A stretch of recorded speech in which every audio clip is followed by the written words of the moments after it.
living in panic and hysteria. Poor man learn, the rich man don't care for your narcissist mindset spread like malaria. Sit back and watch the show.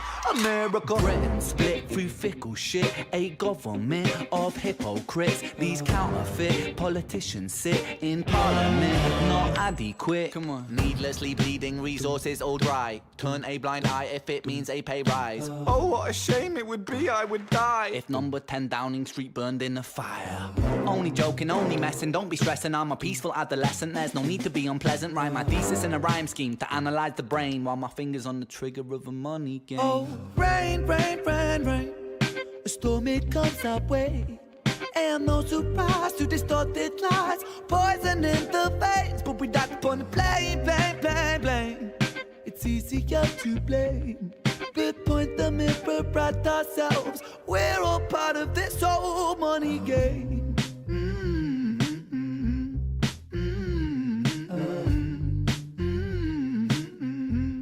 This old money game. What is up, friends and family? It is Thanksgiving week. I don't know if you guys even care about that, to tell you the truth. Do people celebrate, do they do the old Thanksgiving thing anymore? Because it feels like every time I talk to somebody, they're like, I'm not really doing much, not really doing anything.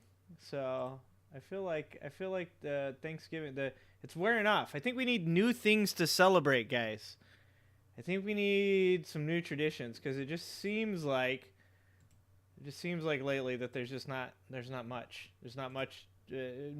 love going on for the Thanksgiving anymore. It's almost like they're just like tired. We need new reasons to celebrate. That's what I think is going on right now. I think that we've all got tired of just celebrating the same stuff over and over again, and we need some new stuff to celebrate. So that, I don't know, it just seems like that every time I talk to somebody. They're like, I don't know, I'm not going to do much this week. I'll probably sit around. I also think like the internet, because we can all like interact with our friends and family like all the fucking time now. Like we used to not see each other for like long periods of time. And so it really meant something when you got together for like Christmas and Thanksgiving or Easter or whatever. And now you like talk to your loved ones all the time on the internet and you're tired of them. You're tired of talking to them. Like, fuck, I don't want to see Paul. So I talked to Paul yesterday. I don't know. It just seems like that. Dude, you just bought eggnog? If you don't put bourbon in it, I don't know, man. It's not very good. What's up, Peachtree? What's up, Gray Pill? Uncle Fatty? What's happening, everybody? I just wanted, before we get going, first of all, I hope you guys like the background today. That's a bear riding a shark shooting a machine gun. Okay? That's America. That's America. I just want you guys to know that. Okay? But before we jump into, okay, just going virgin eggnog. Every year I buy some eggnog and I take a big drink of the eggnog because I'm like, do I remember what this tastes like? And I'm like, all right. Yeah, and then I don't drink any more eggnog for the rest of the year. Okay. I wanted to get through a couple things out of the way. We're going to then jump into the news, just like we always do. You guys have been killing it with the live stream suggestions. There's like a million of them. I had to like pick from all of them because we'd be here until like tomorrow. We'd be celebrating Thanksgiving together if I had watched all these live stream suggestions. So you guys have been killing it. If you're not on the Discord suggesting videos, then you should be, because that's how this works. Okay, I can't do all the work, guys. Peachtree, Bucket, Fatty can't do all the work, even though they're killing it. Okay, and J-Bo, I saw J-Bo in there. J-Bo as well. What's up, Bucket? J-Bo also doing some suggestions. So before we jump into the news, and then we're gonna play some illness or education today. As you guys can see, Redonk's not here yet to ruin the fun and tell us we're not allowed to play. Like it's too soon. There's a lot of suggestions, Redonk. I wanted to handle a couple things. I wanted to handle a couple things that I have some expertise on. And I wanted to start with Mr. Jason Chaffetz. Chaffetz? Jason in the House is his handle on Twitter.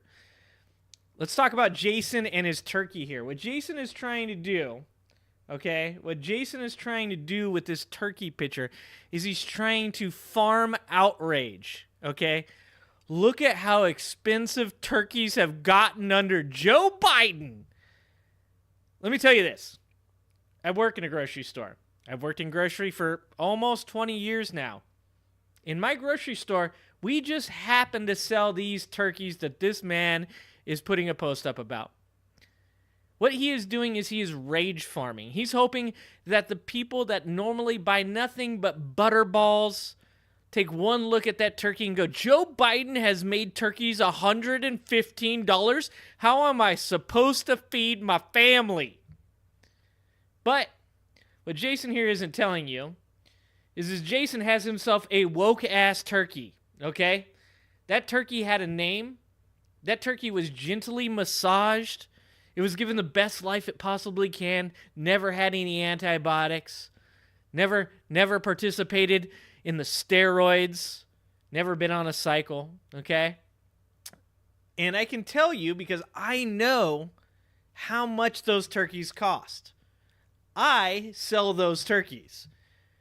First of all, Joe Biden doesn't set margins for grocery stores. Let's just start there, okay? So that $4.99 cost on that per pound, that grocery store is getting a nice margin off that turkey, okay? Jason got taken to the cleaners, all right? First of all, let's start there. Second, like I said, that is an all-natural turkey, antibiotic-free, raised on an organic farm. There is no comparison between the type of turkey that people that vote for Jason buy and the turkey that he is showing here. Absolutely no comparison. So when they're going, when Trump was president, it was $15 for a turkey.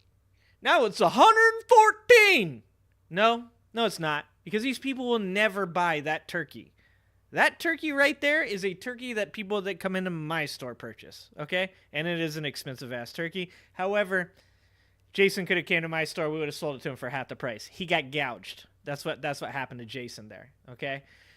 But the rage farming that is going on from this type of bullshit from a bunch of ignorant-ass voters that don't know better is absolutely fucking ridiculous, okay? Jason here is taking advantage of you. You guys don't know what diesel is, okay? If you're buying Butterball for $17, keep buying Butterball. That's your shit, okay? If you want to know what that turkey's name was, if you want to know that turkey had a happy life, you got to pay $114 at Meijer. You can pay $50 at my store. But this is the kind of bullshit that goes on in the political atmosphere on both sides. I'm telling you right now that this guy is being as dishonest as possible. Joe Biden doesn't set the margin in grocery stores. Joe Biden, inflation doesn't have anything to do with this turkey.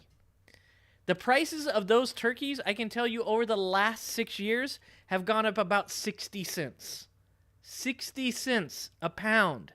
And that's including a time where we had the worst avian flu that we have ever had. A time where we had the worst issues with COVID, with transportation, with feed, due to the Ukraine war. With all of that being said, the price on that turkey this year, our cost as a grocery store, went up about 30 cents. 30 cents.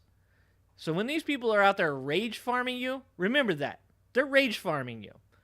I just had to say that because this is some bullshit, folks. Bullshit. Don't come into my house, okay? 20 years in grocery, motherfucker. You ain't pulling me into this bullshit, okay? Look, and let's just talk about the fact that Jason's able to afford a $114 turkey and you're not. You think any of the voters that are voting for Jason can buy a $114 turkey? Jason went and bought that shit. That's on his counter. And he's rage farming you. He can buy a $114 turkey because you give him $35, your hard-earned $35 in donations to fund him buying that turkey. He is the fucking Happy Thanksgiving of George Santos's. He uses campaign funds for it. What's happening, Diana?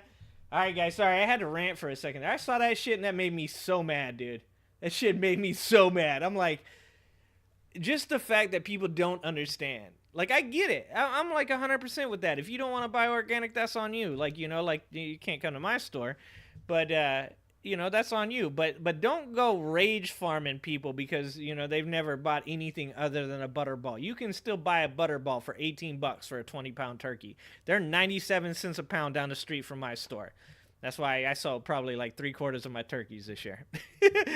Even the organic crowd's like, I don't know, I could save some money nowadays. Hey, look, gas is costly. Rent is costly. Things do go up, okay? But let's be honest. Let's talk about it honestly. Let's not pull some bullshit on Twitter. There's one other thing I wanted to talk to you guys about before we get into the news, and that is this right here, folks. We blowing up on Twitter, boys. We blowing up. I want to give a shout out to Get Your Foxy Back and Anna and I believe Henry Agwo over there on Twitter. They've been reposting my stuff, getting me moving. Dr. Cole getting me moving. I'm up to 2,000 subscribers over there on Twitter now. But one really funny thing that happened as I get a little more attention over on the Twitter, and I'm not calling it X. We're on the Twitter, bros. Okay, we're on the Twitter. Got a little attention. People start reposting your stuff. People start seeing it. They start, you know, giving it to other people. But you also get a little bit of the other side. All the Trump trolls like to hop in there and they like to troll a little bit. But I like to troll too. You see, that's what makes me me. Is I like to fuck with people as well. Okay? The left has people like me too. People that like to fuck with you. So this is something that I created here. Okay, this is all me, written by the Angry Ginger himself. Okay, this is about progressives, okay? We are a party that is focused. We are a party that is united. We are a party that is competent. We are a party that is kind. We will stand against tyranny. We will stand against racism. We will stand against ultranationalism. We will stand against misogyny. And we will stand against prejudice. And I had a Republican come on here. See if we can, I can't get in there. They want me to log in for that. I had a Republican come on and she said, I checked off all the boxes. This is my party. And then she reposted it. And let me tell you this. I'm 100% for that. All Republicans should post this message because it's got a secret message in it. It's got a secret message for any of you guys that have any reading comprehension at all. If you can just read down the line there. You got to have a decoder ring. Or I don't know, a 3rd grade reading level also will probably help you out. But yeah, it's got a secret message for all Republicans. So I just want to say, any Trumpers out there that want to share my post because you feel like the Republican Party is the party of focus, that they're united, that they're competent, that they're kind, that they stand against tyranny and racism and misogyny, please do repost my message. Repost it everywhere you possibly can. And I hope to God you guys, at least a couple of them, see that secret message. Anyways, I love you guys. I love you guys. I appreciate you guys. We are getting fired up for the holidays. You know what I'm doing tomorrow? Tomorrow I'm cooking tacos. That's what I'm doing. Tomorrow is my buddy's wife's birthday. If he ever texts me back... after inviting me to come over. We're going to go there and we're going to cook tacos. We're going to drink tequila. We're going to have a good time. We're going to have some fun. All right, guys. Well, now I've ranted. You guys got to hear me rant for a minute. We're going to go ahead and we're going to hit up the news. So I hope you guys are ready for the news.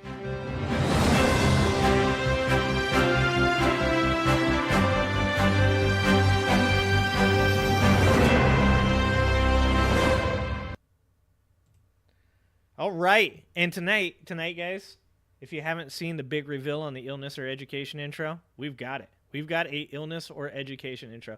Redonk's not here. Did you use your decoder, Nathan? Did you see that shit? Dude, I came up with that on the fly. That took me like 7 minutes. I don't know, maybe 6.5 minutes. Redonk's not here, but we're gonna go ahead and we're gonna watch Redonk's video first. He's probably eating turkey with his friends. This turkey tastes half as good as it looks. I think we're all in for a very big treat. Save the neck for me, Clark. Okay, Eddie. I'm always being trolled by Redonk. I'm always being trolled by Redonk. What the fuck? Dude, the fucking the dance. No. No, Redonk. God damn it, Redonk. Save the neck for me, Clark. Okay, Eddie. I hate you, Redonk. I just want you to know that. When you go back and you rewatch this, Redonk, I want you to know that I'm very upset with you. All right. Well, we're going to jump right into the news, and we're going to have a good time. This is from Jabo. I know he was just posting this to see if he could just get this to work in the Discord. But actually, this looked like a very interesting... what is it called? It's false prophet tries to pretend she never said that. It looked like a very interesting news piece here. So we're going to watch this. This is Fireside Chats with Owen something or another. What's his name? Owen's Fireside Chats. We're going to hit subscribe. Don't forget to hit subscribe. And don't forget to hit like, guys. This is Kat Kerr. You may remember her. It's been a long week. from Hardest week years in ago. grocery She this had week, this guys. Viral Woo! moment where Glad she it's was over. taking this little stick and swinging it at a hurricane and ordering it by the power of God to not run into Florida. And of course it ran into Florida. Anyway, Hurricane Dorian. That's what that was. Well, she actually has some other absolutely bizarre takes that I wanted to talk about because she's trying to backtrack from those bizarre takes right now. Over the past 5 years, or honestly even longer, she has been prophesying, claiming that God gave her the message that Donald Trump was going to win the 2020 election, right? And then he loses, and... So it turns out, do not bet on whatever God tells you to bet. You think God's trolling these people? God might be trolling these people. We can just move on with our lives. She can just shut her mouth and pretend she never said it and continue on, right, with her ministry. No? Okay, hold on. I've got to address this. Okay, Peachtree, here in America, okay, in America, Peachtree, we don't know what Boxing Day is, okay? Here in America, the only Boxing Day that we know involves Canelo Alvarez, okay, and whoever Canelo Alvarez is taken to the cleaners, okay? That's 12 rounds of championship boxing. That's the only Boxing Day we know, okay? She doesn't want it to go that way. She wants to convince you 4 years later that she was right all along. Of course she was. That Trump really did win the 2020 election. And now she's going to retroactively rewrite her history to be one where she was right all along. It's absurd. So let's talk about her history of fails. Let me just show you this little compilation here of her prophesying that Trump is going to win. Oh, I love me a good compilation. Once again, Trump will win and triumph in the White House. For all those who've been praying for that, yes, he's going to win. God has already chosen him to win. Okay, that's pretty tall claim. Okay, first of all, this is my problem with Trump supporters, okay? You're at the beach. Why? Why is this what you're caring about? I can tell you this right now, guys. Every year I get to go to the beach. I head down to the coast. I have myself a good time. I do not post videos. You guys won't ever get to see any videos from me posting ever from the beach. Because when I'm on the beach, this is the last thing I'm thinking about is Trump and his supporters. Well, I don't know. I might watch a couple videos for laughs. But this is my problem with Trump supporters. This is their life. They don't ever turn it off. They're so obsessed with all the bullshit that they can't even go to the beach and have a good time. Also, ma'am, an American flag scarf. Come on, ma'am. And God chose him to win. Go on. And begin to pray for Pence, who will step in right behind him for 8 years. A prophet of God, okay? She claims to be a prophet. This isn't just her predicting what's going to happen. This is her prophesying.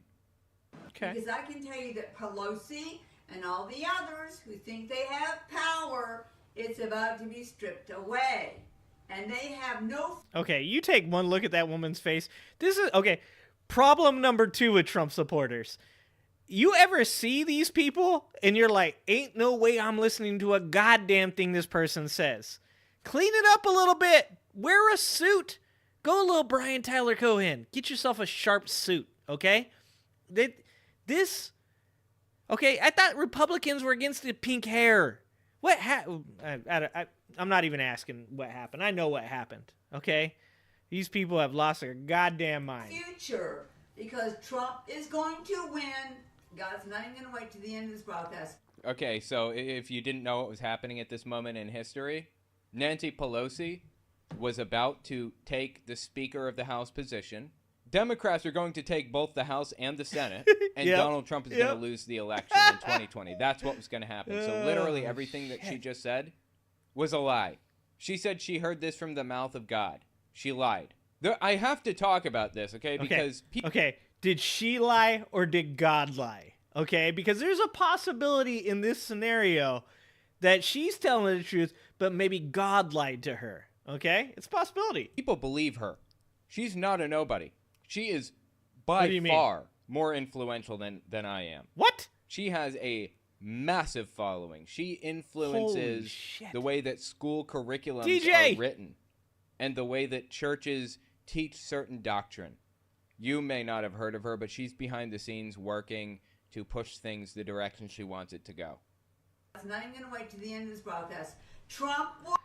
Okay, somebody tell me this lady's name so I can look at this, because are you telling me that this woman has a strong following? This is what I'm saying. I am so disappointed, okay? Because it's not even like these people, like they have some kind of crazy charisma, or they're really intelligent and they're like leading you down these rabbit holes that like they're really hard to figure out. This is like the simplest bullshit that a person can decipher. It's easier than my fuck Trump Twitter tweet. How? How is this possible? I don't know. Will win in November because he will continue. Well, to have DJ, we're justice, happy liberty, you're and here. freedom in America.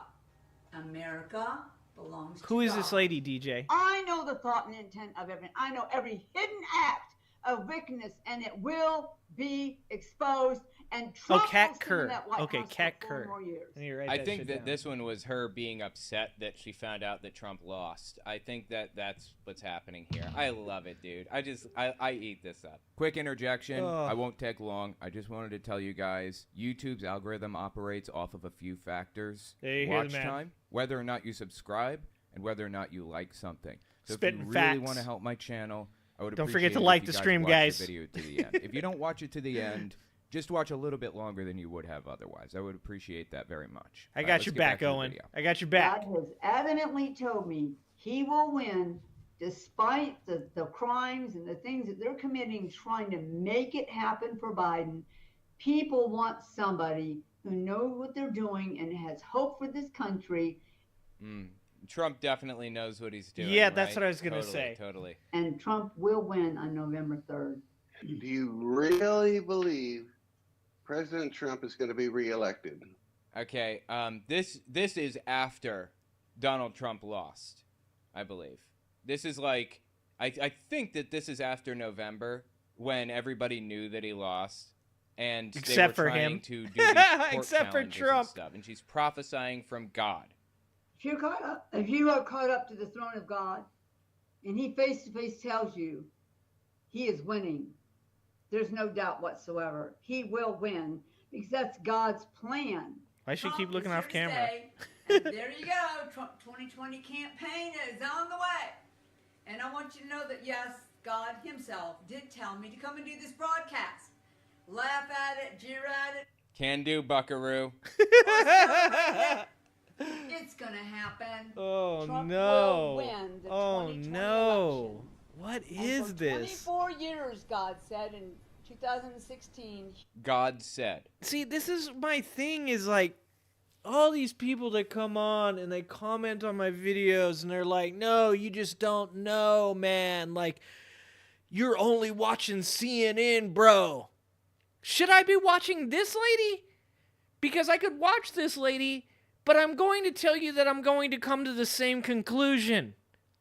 And just so all those people know, I don't watch CNN. I watch almost exclusively right-wing bullshit. This is all I cover. I actually only watch right-wing stuff with like sprinkles of CNN and MSNBC. That's it. Like, I guess, okay, not completely honest. I watch Kyle Kalinske. I watch David Pakman. If we're going to start calling those guys the CNNs and MSNBCs, I don't agree with that. But I will say that those are left-leaning news outlets, right? But good Lord, is this what you want me watching? Is this what I'm supposed to do? Is this where I'm going to get the truth, the honest to God, pun intended, truth is from this lady? Like, I got to give her $10? God said in 2016, Republicans, or God in her mind, would hold the White House for 24 years. Holy 2 terms shit. of Trump, 2 terms of No. Pence. That gets us up to 16. And then 2 terms of Donald Trump's kid, I believe. Eric Trump or something. I don't remember what her claim was. I have the video. He would be in the White House. So if you don't like that, go get saved, get your mind on right, and get a life. Yeah, my mistake. Didn't have a life. That was what I was missing. You're not Wow. going to unseat him. No one's going to unseat him. That's right. They're fighting against God. Dude, God It lost just- then. It's so painful. Okay, I wanted to show you Then guys God what lost. she's said before, because I want to make it real clear. When we look at her trying to rewrite her history, I don't want there to be any Canada. misunderstanding or doubt of what she's trying to do here. After Trump lost early November 2020, this is what understand. Kat Kerr had to say. This was her attempt to rewrite it immediately after the election took place, but before Biden actually took office yet. And if you will remember, one of the things he had me say was that Trump would win by a landslide. Oh, yes, I remember. Now, Okay. in He man's lost by mind, in one. their human mind, they already put together what they think that means. Right. But many times, as we know, I'll tell you what I think it means.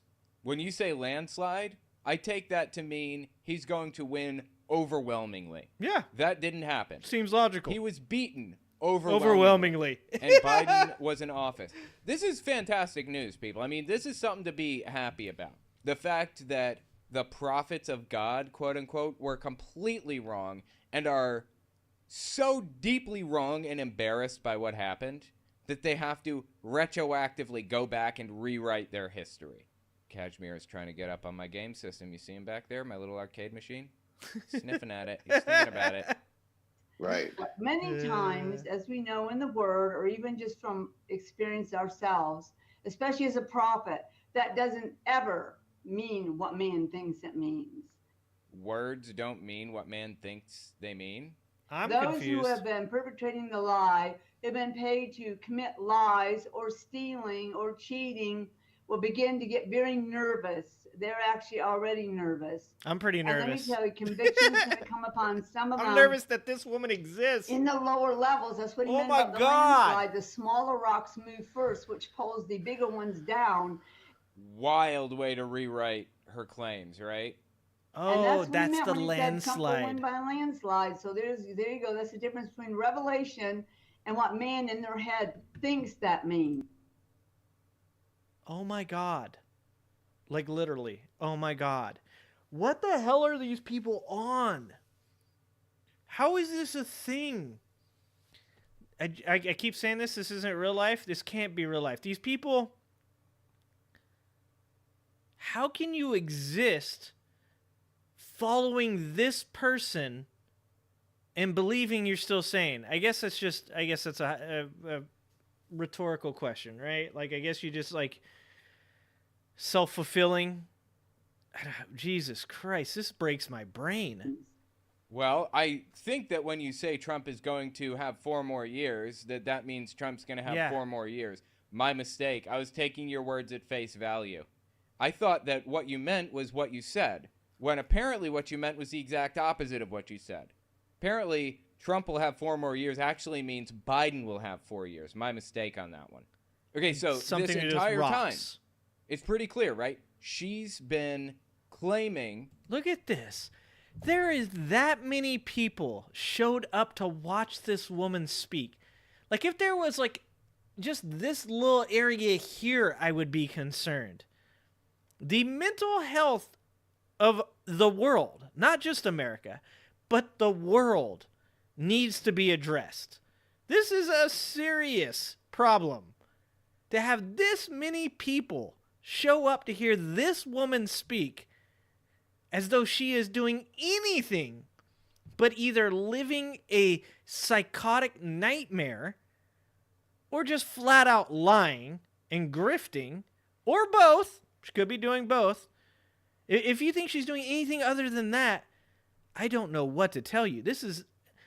I just don't understand how this even exists. Before Trump lost his election and in the months after losing his election, she claimed that Trump was going to have the second term, right? Late October 2023, she's now going back and rewriting her history. Listen to this. Ma'am, this is a dude with a bear riding a shark and shooting a machine gun. Okay? All right? And I'm telling you, you're fucking crazy. You're nuts. All right? I'm okay with the little fun. I'm okay with the little games.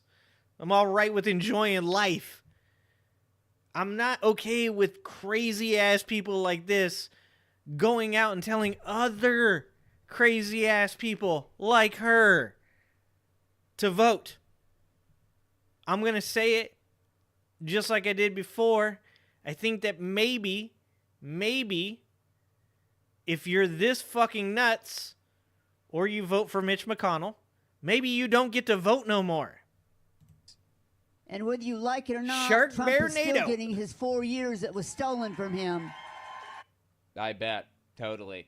You know, in the intervening years, like after it was, after she had to accept that she was wrong about this, and Trump was not going to be president for those 4 years, she started changing it up. She switched it to a message of, well, Donald Trump, if he was put back in office and Biden was removed right now, he wouldn't get a full 4 years, which is what God told me that Trump was going to get. So he's going to get that 4 years in the next election instead of this one. This is just a joke. Mm-hmm. Solid. Look at these people.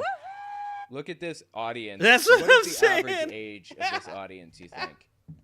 What are we working with here? You think it's 87, 88? Oh, somewhere in that dude. vicinity?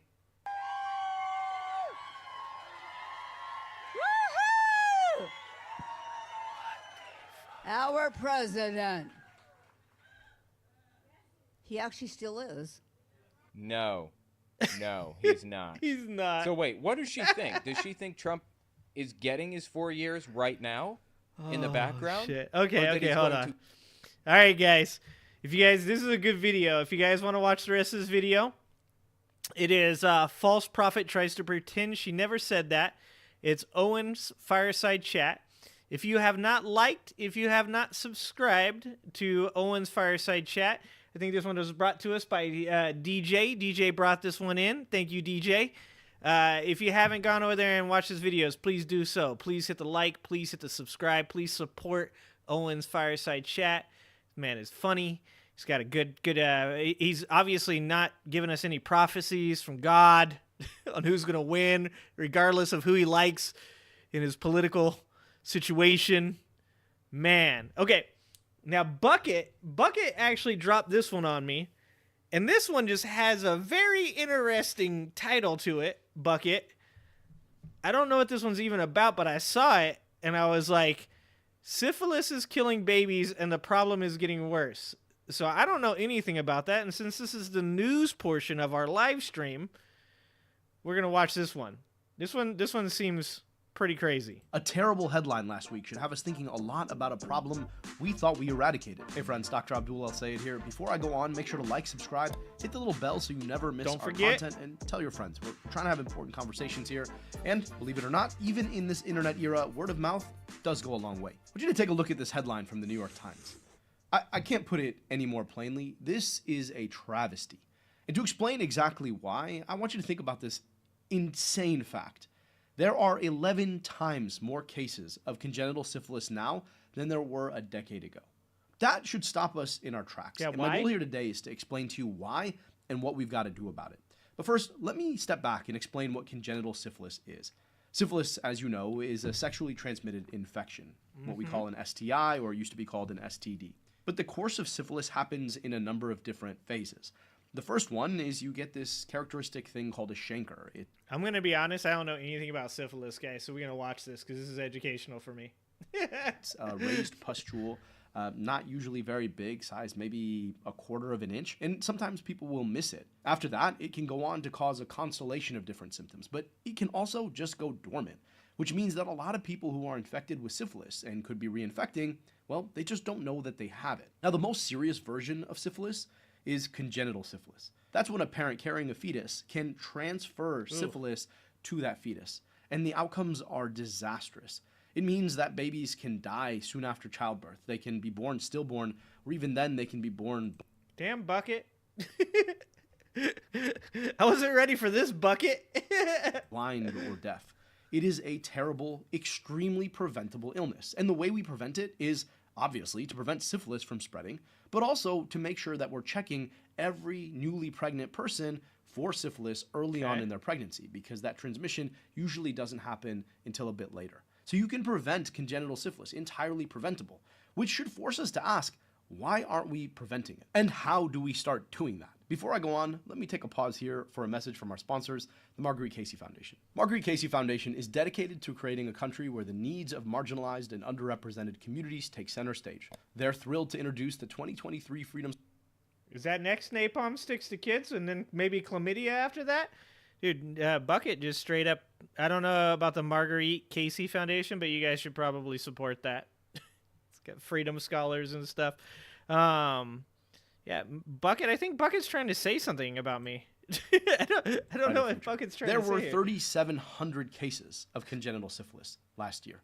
That is, as I said, 11 times as high as it was a decade before. So how did we get here? I want to dig through the numbers here. I'm going to watch this whole video because I want to know why Bucket nearly 40% of to children me. born with congenital syphilis were born in a pregnancy where a parent never got prenatal care. Not one visit. Ah, that okay. should be astounding to us. Okay. And to understand why a pregnant parent might not go and get prenatal care, you have to understand the entire infrastructure of healthcare underneath that. Yep. Getting prenatal care is not that easy. And so often, particularly when low-income parents go for prenatal really care, expensive. well, they face discrimination, either overt or implicit.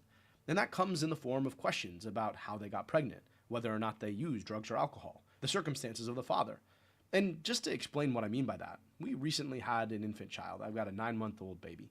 And I couldn't make the first prenatal care visit. When my wife, Sarah, came into the appointment, she reads as upper middle income, there weren't questions about if dad is in the picture. The questions were, tell me about dad. And that, well, is too often not the case, particularly for black parents. And when your provider asks you a question like that, judging you, you know, the person who's supposed to usher your infant into... And this is the kind of stuff that, like... So people tend to, what they do is they're like, no, like these things aren't happening. Like you guys just kind of make up all of this kind of stuff. And yeah, you see this, but like no one else sees it. And it's actually, that's actually not true. Like I hear it a lot as a manager. I hear a lot of people say things like, you know, oh, systemic racism doesn't exist. People aren't judging people on the color of their skin when they come to apply for jobs. Well, as a person that has been managing for over 22 years now, I've participated in many different businesses, both corporate and small businesses.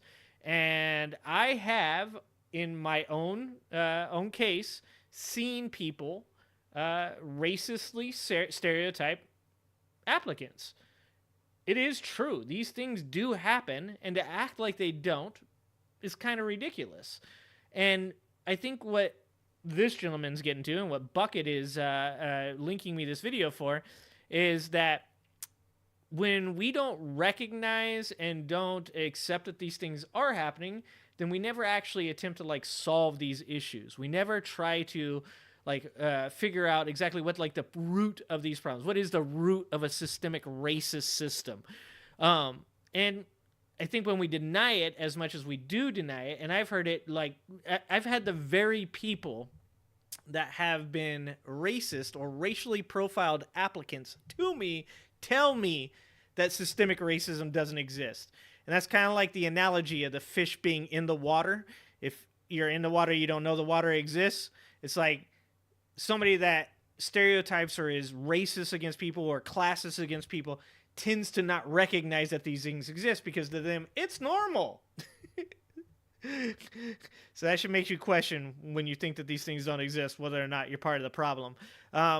Really what he's saying here is very important, because if people are skipping prenatal care to because of a concern, or even because they've been to a doctor and already experienced these things, then yes, it is an issue. Because then when children are born with defects, when children are born and the parents have syphilis, the economic system is actually impacted by that. So when people think like things like, oh, well, that's on them, it's not for us, where I don't care, like, so what, they should have done it. No, it does affect us. These are the very same people that get upset when their tax money goes to pay for things like, healthcare or childcare.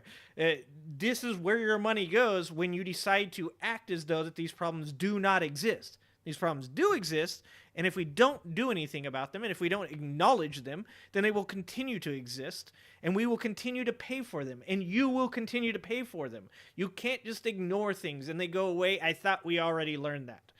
To the world, it changes the probability that you're going to go again. So when you're talking about a second or third pregnancy, well, you get the idea. And all of that is built on the fact that in our healthcare system, we have assented to a tiered structure.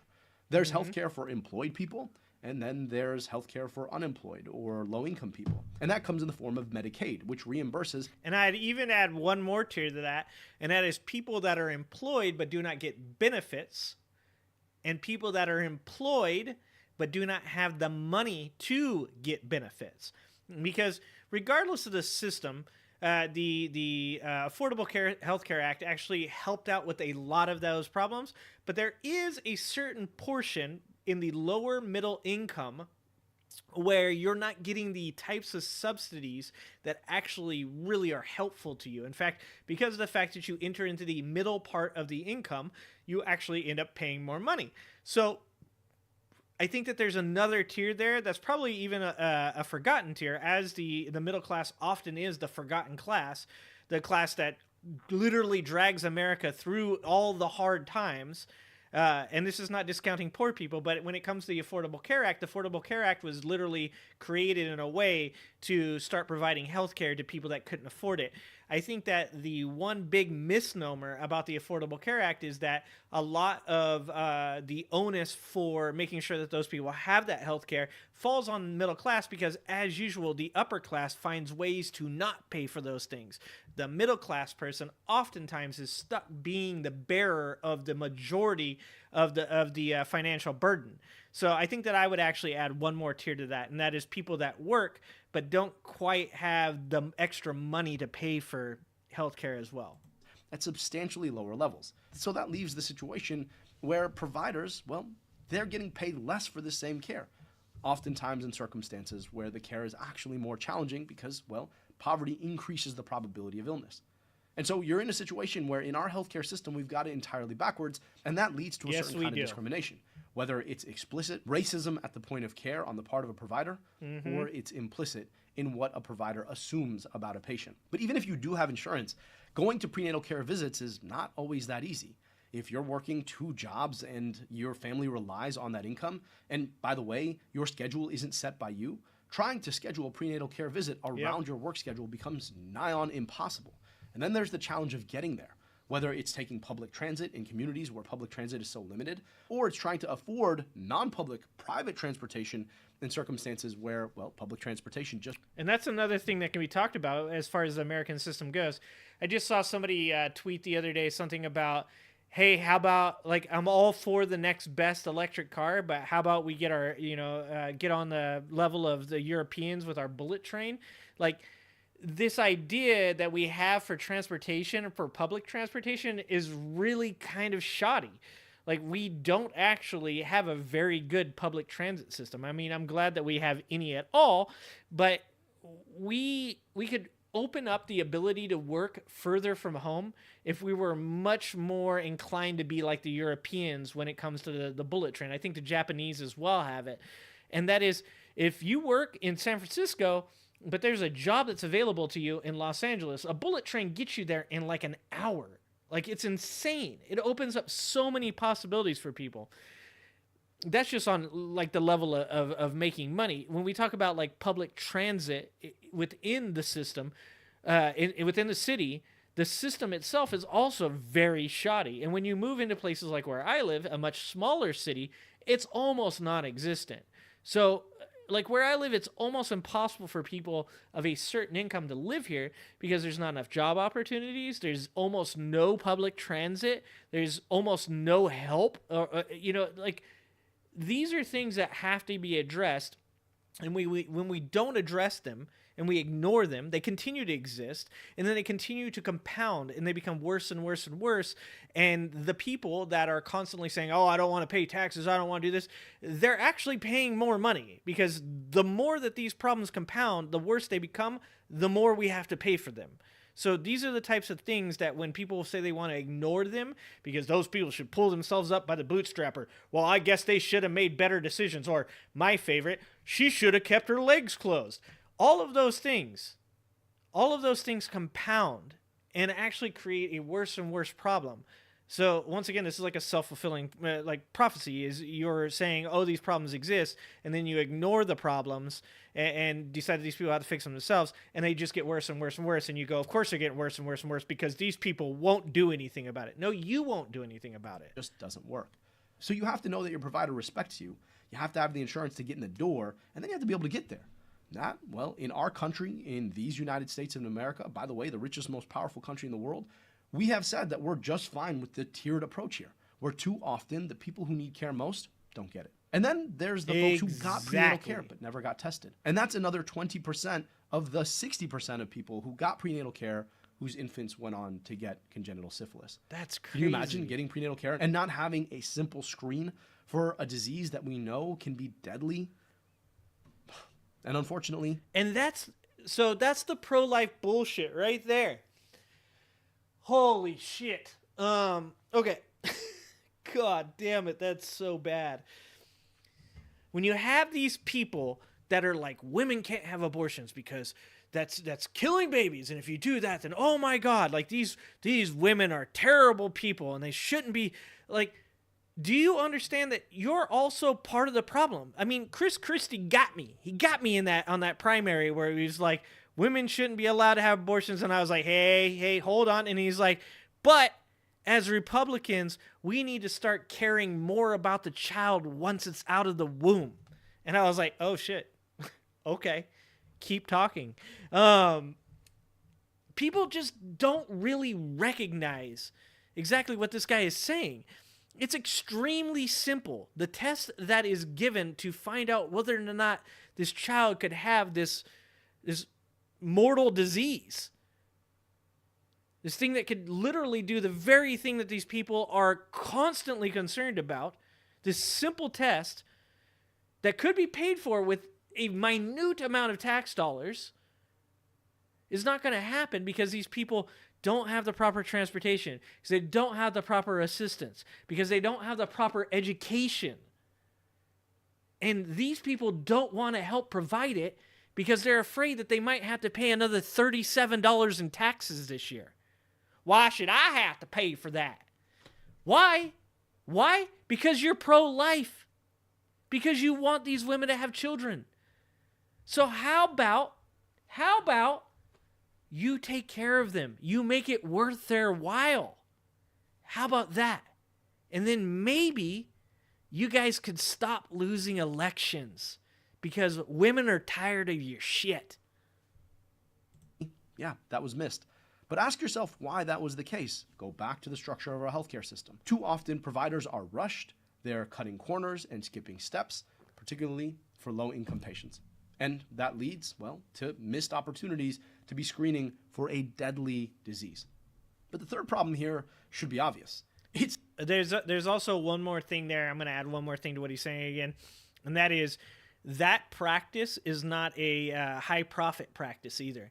So a lot of the problems that we have in with pediatricians and stuff like that is that like they don't make a lot of money. They're forced to see a lot of patients. They don't make a lot of money, and it's not the most profitable situation compared to being like a surgeon. So a lot of our doctors nowadays are going towards these higher profitability positions, and they don't want anything to do with these lower positions, which then forces these people to actually have to take on more patients.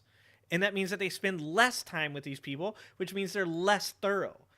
So once again, it's about looking at the problem, not just ignoring the problem, and saying, what can we do? How do we incentivize people to want to be pediatricians? How do we figure out, this is the same problem we have with teachers. Teachers do make good money on tenure, but when you add up the amount of time that they spend doing what they do and the amount of stress, they're literal babysitters. They are like in charge of the very future of your children. And yet we put them somewhere down in like the lower middle, maybe middle tier. These people should be at the top. At the top. Taken care of, incentivized. They're taking care of the very future of the country. I just don't understand it. It's that we have too much syphilis to begin with. I want you to think about this. A couple decades ago, we had thought that we had conquered syphilis in this country. 8 minutes it was almost per eradicated. patient, Ari. And now, Holy between 2017 shot. and 2021, we've seen a 74% increase in overall syphilis. Now, you might be asking yourself, why? Syphilis is a preventable disease. It's literally just a shot of penicillin, the first antibiotic we ever... Dude, preventable disease and the Republican Party, those are like their polar opposites, okay? It's like measles could get a vaccine, nah, fuck that. COVID could get a vaccine, nah, fuck that. Syphilis, dude, let's fuck that. Like, these people don't recognize that their ignorance and their inability to feel empathy for people are actually leading to the very problems that they claim to want nothing to do with. Child mortality should be just as big of a problem. In fact, I would say, in my opinion, being a pro-choice individual, child mortality should be a bigger problem and a bigger concern than abortion. Once the child is out, shouldn't that be when we should 100%, 110% be trying to keep it alive? Seems like common sense to me. Discovered. And you treat the thing right then and there. So how come it's spreading so quickly? Well, we have disinvested in the public health infrastructure in this country that used to prevent syphilis. What do I mean by that? Insane. In the past, almost every local health department had an army of nurses. They would contact trace every single person that could have been infected or could have infected somebody who's found to have syphilis. And those armies of contact tracing nurses, they just don't exist in the same way anymore. You know why? Because over the past several decades, we have fundamentally decimated our public health infrastructure. One of the first things to go during the Great Recession, which, by the way, led to our lackluster response to the pandemic, was public health departments. They cut and they cut and they cut, and they left a scaffolding of what used to be there. And so in comes the pandemic and finishes the job. What little public health infrastructure we had, all of that had to go headlong into the pandemic. And correct me if I'm wrong here, but did not Trump disband those very groups of people that Obama had set up to respond to this type of issue, to the COVID issue? See, I will once again draw a parallel here, because just recently, any of you guys who saw my last short has about 100 comments on it. And I've been encouraging these troll Trumpers to come on there and comment as much as they want. And I've actually been grading them because some of them aren't very good. And it's engagement. And the reason I do that is I want the world to see every dumb-ass comment, every crazy conspiracy theory. I want them to see, because I think that there's a lot of people still on the left that believe that these people that follow Trump, maybe they're not all that crazy. Maybe they've got some good points, this and that. And I want to draw a parallel between this gentleman right here and what you just saw in the video before that with Kat Kerr. And let me ask you, who are you willing to listen to? Someone that talks about God telling them that Trump is going to win. And then when he doesn't win, she says, oh, when I said landslide, I was talking about rocks falling and crazy this and that. And he's also going to win. It wasn't that time. Or this guy who's like, hey, we shouldn't get syphilis because it's preventable. I mean, is it that hard of a decision to make? Because I don't think it is. Which meant that we weren't doing the contact tracing for other diseases in the midst of this pandemic. And that's what happens when you disinvest in infrastructure like public health. And now families, babies, the most vulnerable humans we know are bearing the consequences. So if we're serious about taking on this scourge of congenital syphilis, of syphilis in general, we've got to invest in public health. That means across-the-board investments. And why does that sound crazy? Why would anybody be against that? I mean, Jesus Christ, man. Speaking of Jesus Christ, I'm pretty sure he would have voted for it. I'm pretty sure if Jesus Christ was alive and he was a politician, that would be something that we would run on. From one side of the aisle, you've got people saying, like, the craziest shit of all time. And from the other side of the aisle, you got people saying, hey, we should, invest in public health. And you're like, well, not with my money. We've got to rethink our healthcare system. We've got to make sure that nobody is discriminated at the point of care and implicitly in the kind of insurance that codes them as second-class healthcare citizens. And we've got to make sure that when people do get to care, they're getting the care that they deserve. All of that means that we've fundamentally got to rethink healthcare. One approach, and you know I was going to say this, Medicare for all. Medicare for all. Artie, exactly. For 4 years, we were the deregulation nation. And that's what Vivek wants. Vivek wants to take that even further. He wants to cut 75% of the administrative branch. You think shit's bad now? You elect that moron and you put him in office, and shit will be even worse than it was under Trump. And that's crazy to fucking say. And if Trump gets elected again, guarantee you. Sorry, I'm getting worked up. I guarantee you that he will 100% make it worse than it was last time around. Yeah, could I imagine MAGA if Jesus ran against Trump? They'd vote for Trump! They would 100% vote for Trump! It's mind-boggling these people can be this full of fucking shit. And that's why, like I said, I let them comment. I don't block them. I want the world, everyone. So out of 2,400 views on that short, there's something like 60 comments from Trump supporters, because Trump supporters are always the loudest people in the room. It's the Dunning-Kruger effect. Intelligent people don't speak because they generally go, oh, I can see where I'm wrong. Maybe I shouldn't say that. What if I am wrong? Where stupid people, very, very confident. Very confident. And so I let them talk, because as Napoleon said, when your enemy is making a mistake, do not interrupt them. So I'm happy to let them talk. I'm happy to let them say things. I have a line where I draw, and I will ban them for certain things, but I want every intelligent person that comes and looks at my short, all 2,400 of them, or 2,200, whatever, that weren't commenting on the short, I want them to come in there, and I want them to see every insane comment, every conspiracy theory, every irate, angry, hateful Trump supporter commenting on that short, so they can verify with their own eyes that these are the people that are voting for Donald Trump. It's not intelligent people. It's not kind people. It's a bunch of assholes. It's just my personal opinion. Okay. All right. Anyways, well, that was a good video, Bucket. I thought Bucket was just trying to, insinuate I had syphilis. I thought Bucket was just trying to say something. Bucket was trying to actually get me to watch that. That was a good video, Bucket. Bucket's always got the good videos. Okay, we got a Fatty video. We got this. Oh, this is from Fatty as well, right? We're gonna actually watch this one because this is from Fatty's hometown, and then we're gonna do the shaman. I gotta keep an eye on the time. I wanted to watch this Andrew Tate thing. We might watch that because you know how much I hate Andrew Tate. Okay, we're gonna do this one for Fatty because this is Fatty's hometown. Participation about this particular topic.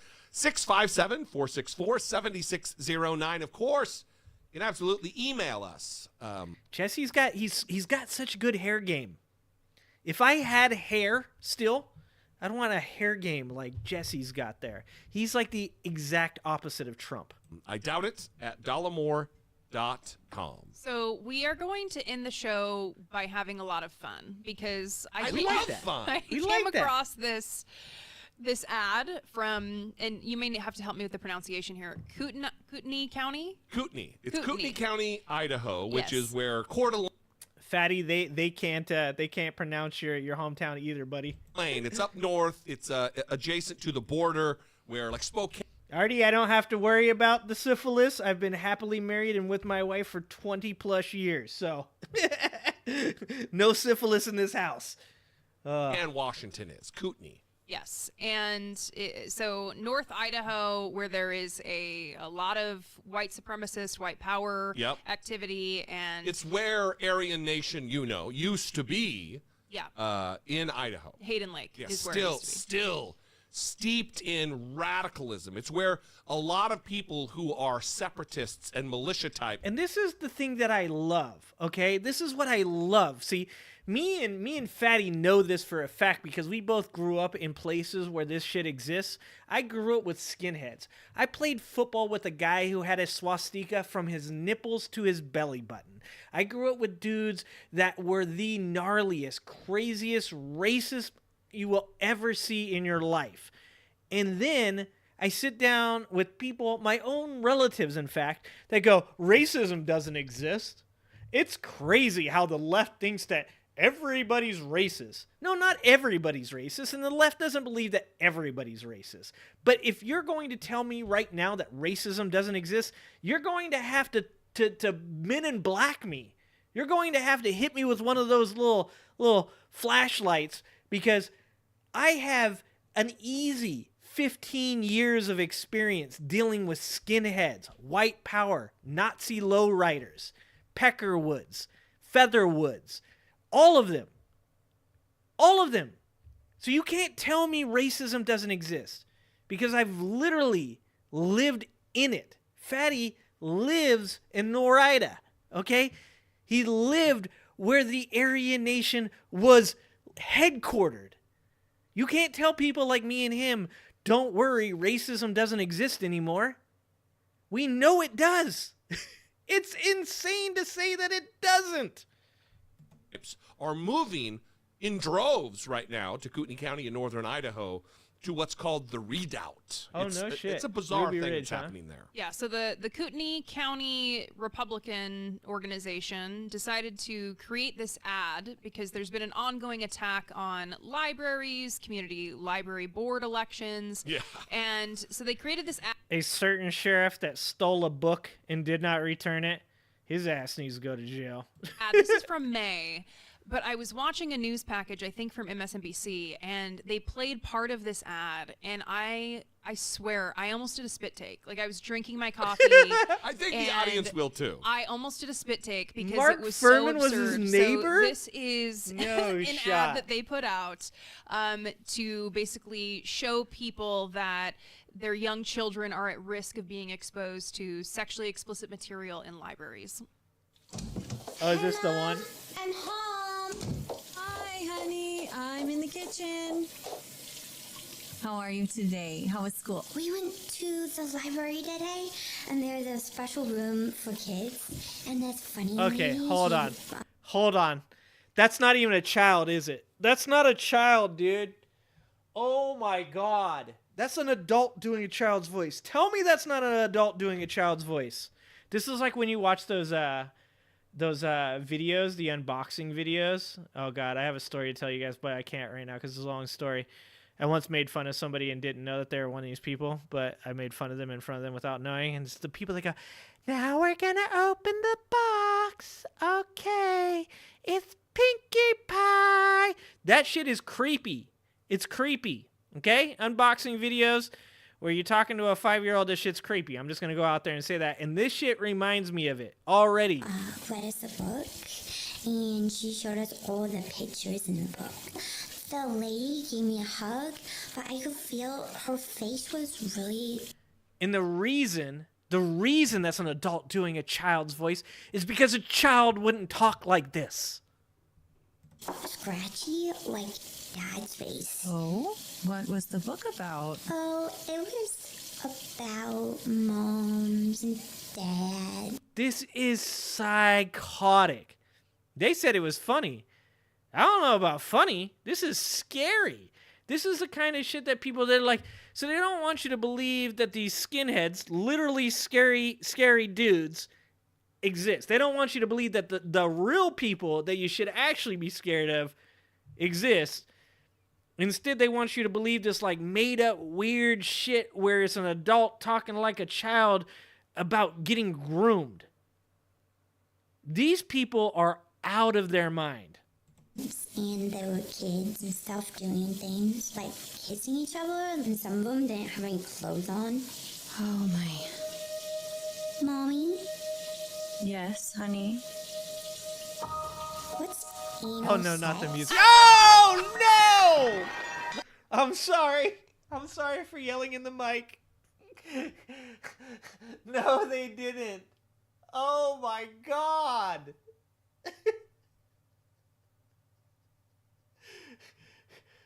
Oh. Oh god. I need a moment, guys. No shot, dude. No shot.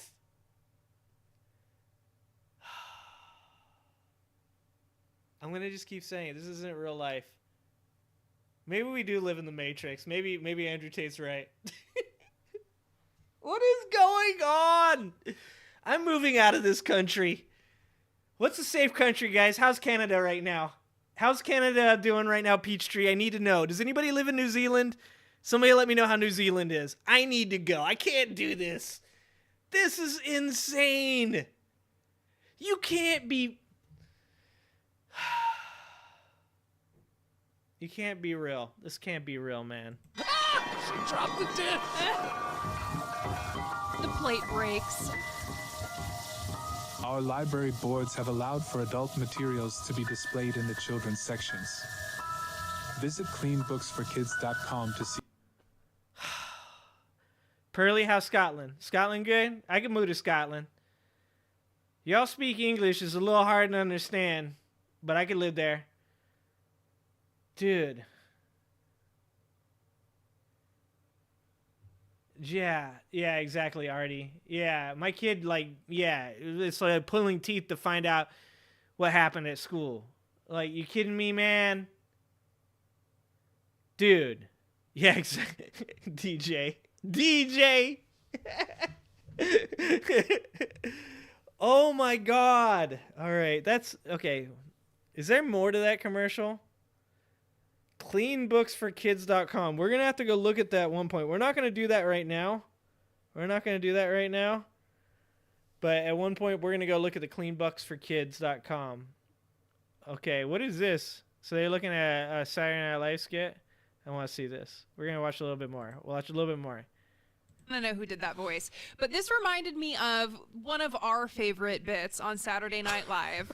We are huge fans of Sarah Sherman. Oh my god. So funny. Everything that she does on Weekend Update is amazing, but she You like these people too? It's people first. Like, once again, draw a parallel. Draw a parallel here.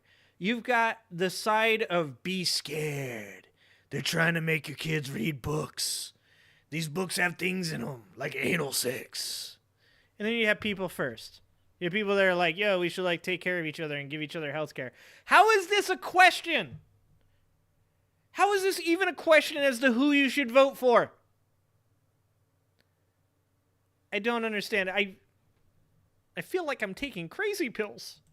created a character, I guess, with writers of... Which is kind of a take on like Moms for Liberty and these same types of people who are opposed to children's books and libraries, and in this case, Peppa Pig. Yeah, so she's the president of the Peppa Pig fan club, I think. And you're gonna quickly see the parallels between this skit and the ad that we just played for you.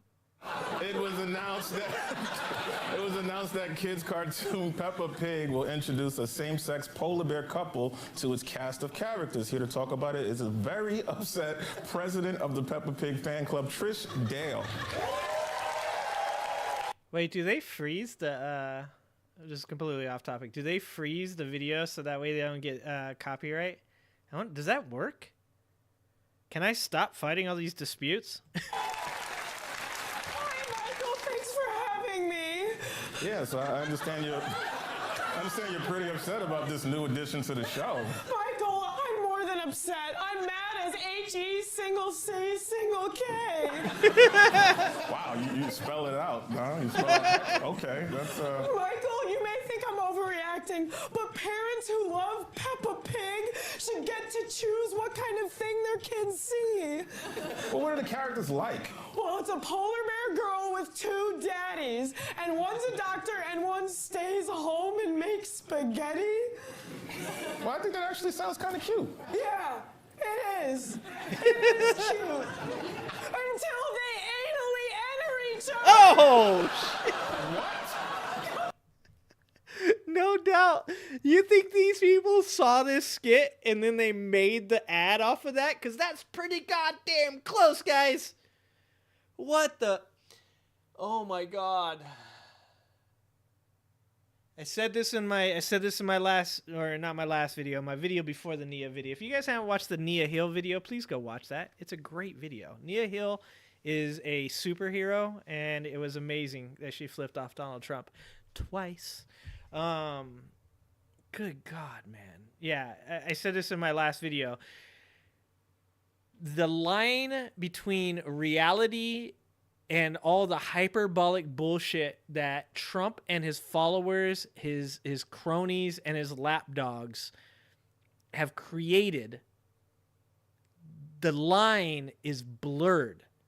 Like, I remember a time when you could say, so-and-so said this, and I go, that was probably taken out of context. Let's go look it up. And I'd look at it, and I'd go, meh, all right. He kind of said something bad, but to be honest with you, I can see how it could be taken out of context. Now, people say, so-and-so said this, and I go, he probably said that shit. Because then I go and I look at it, and it's a video of him saying that shit. This is insane. Why? Guys. I just don't. Okay, anyways, if you guys haven't subscribed to Jesse Dollamore, go subscribe to Jesse Dollamore. Make sure to hit the like, the subscribe on that bad boy.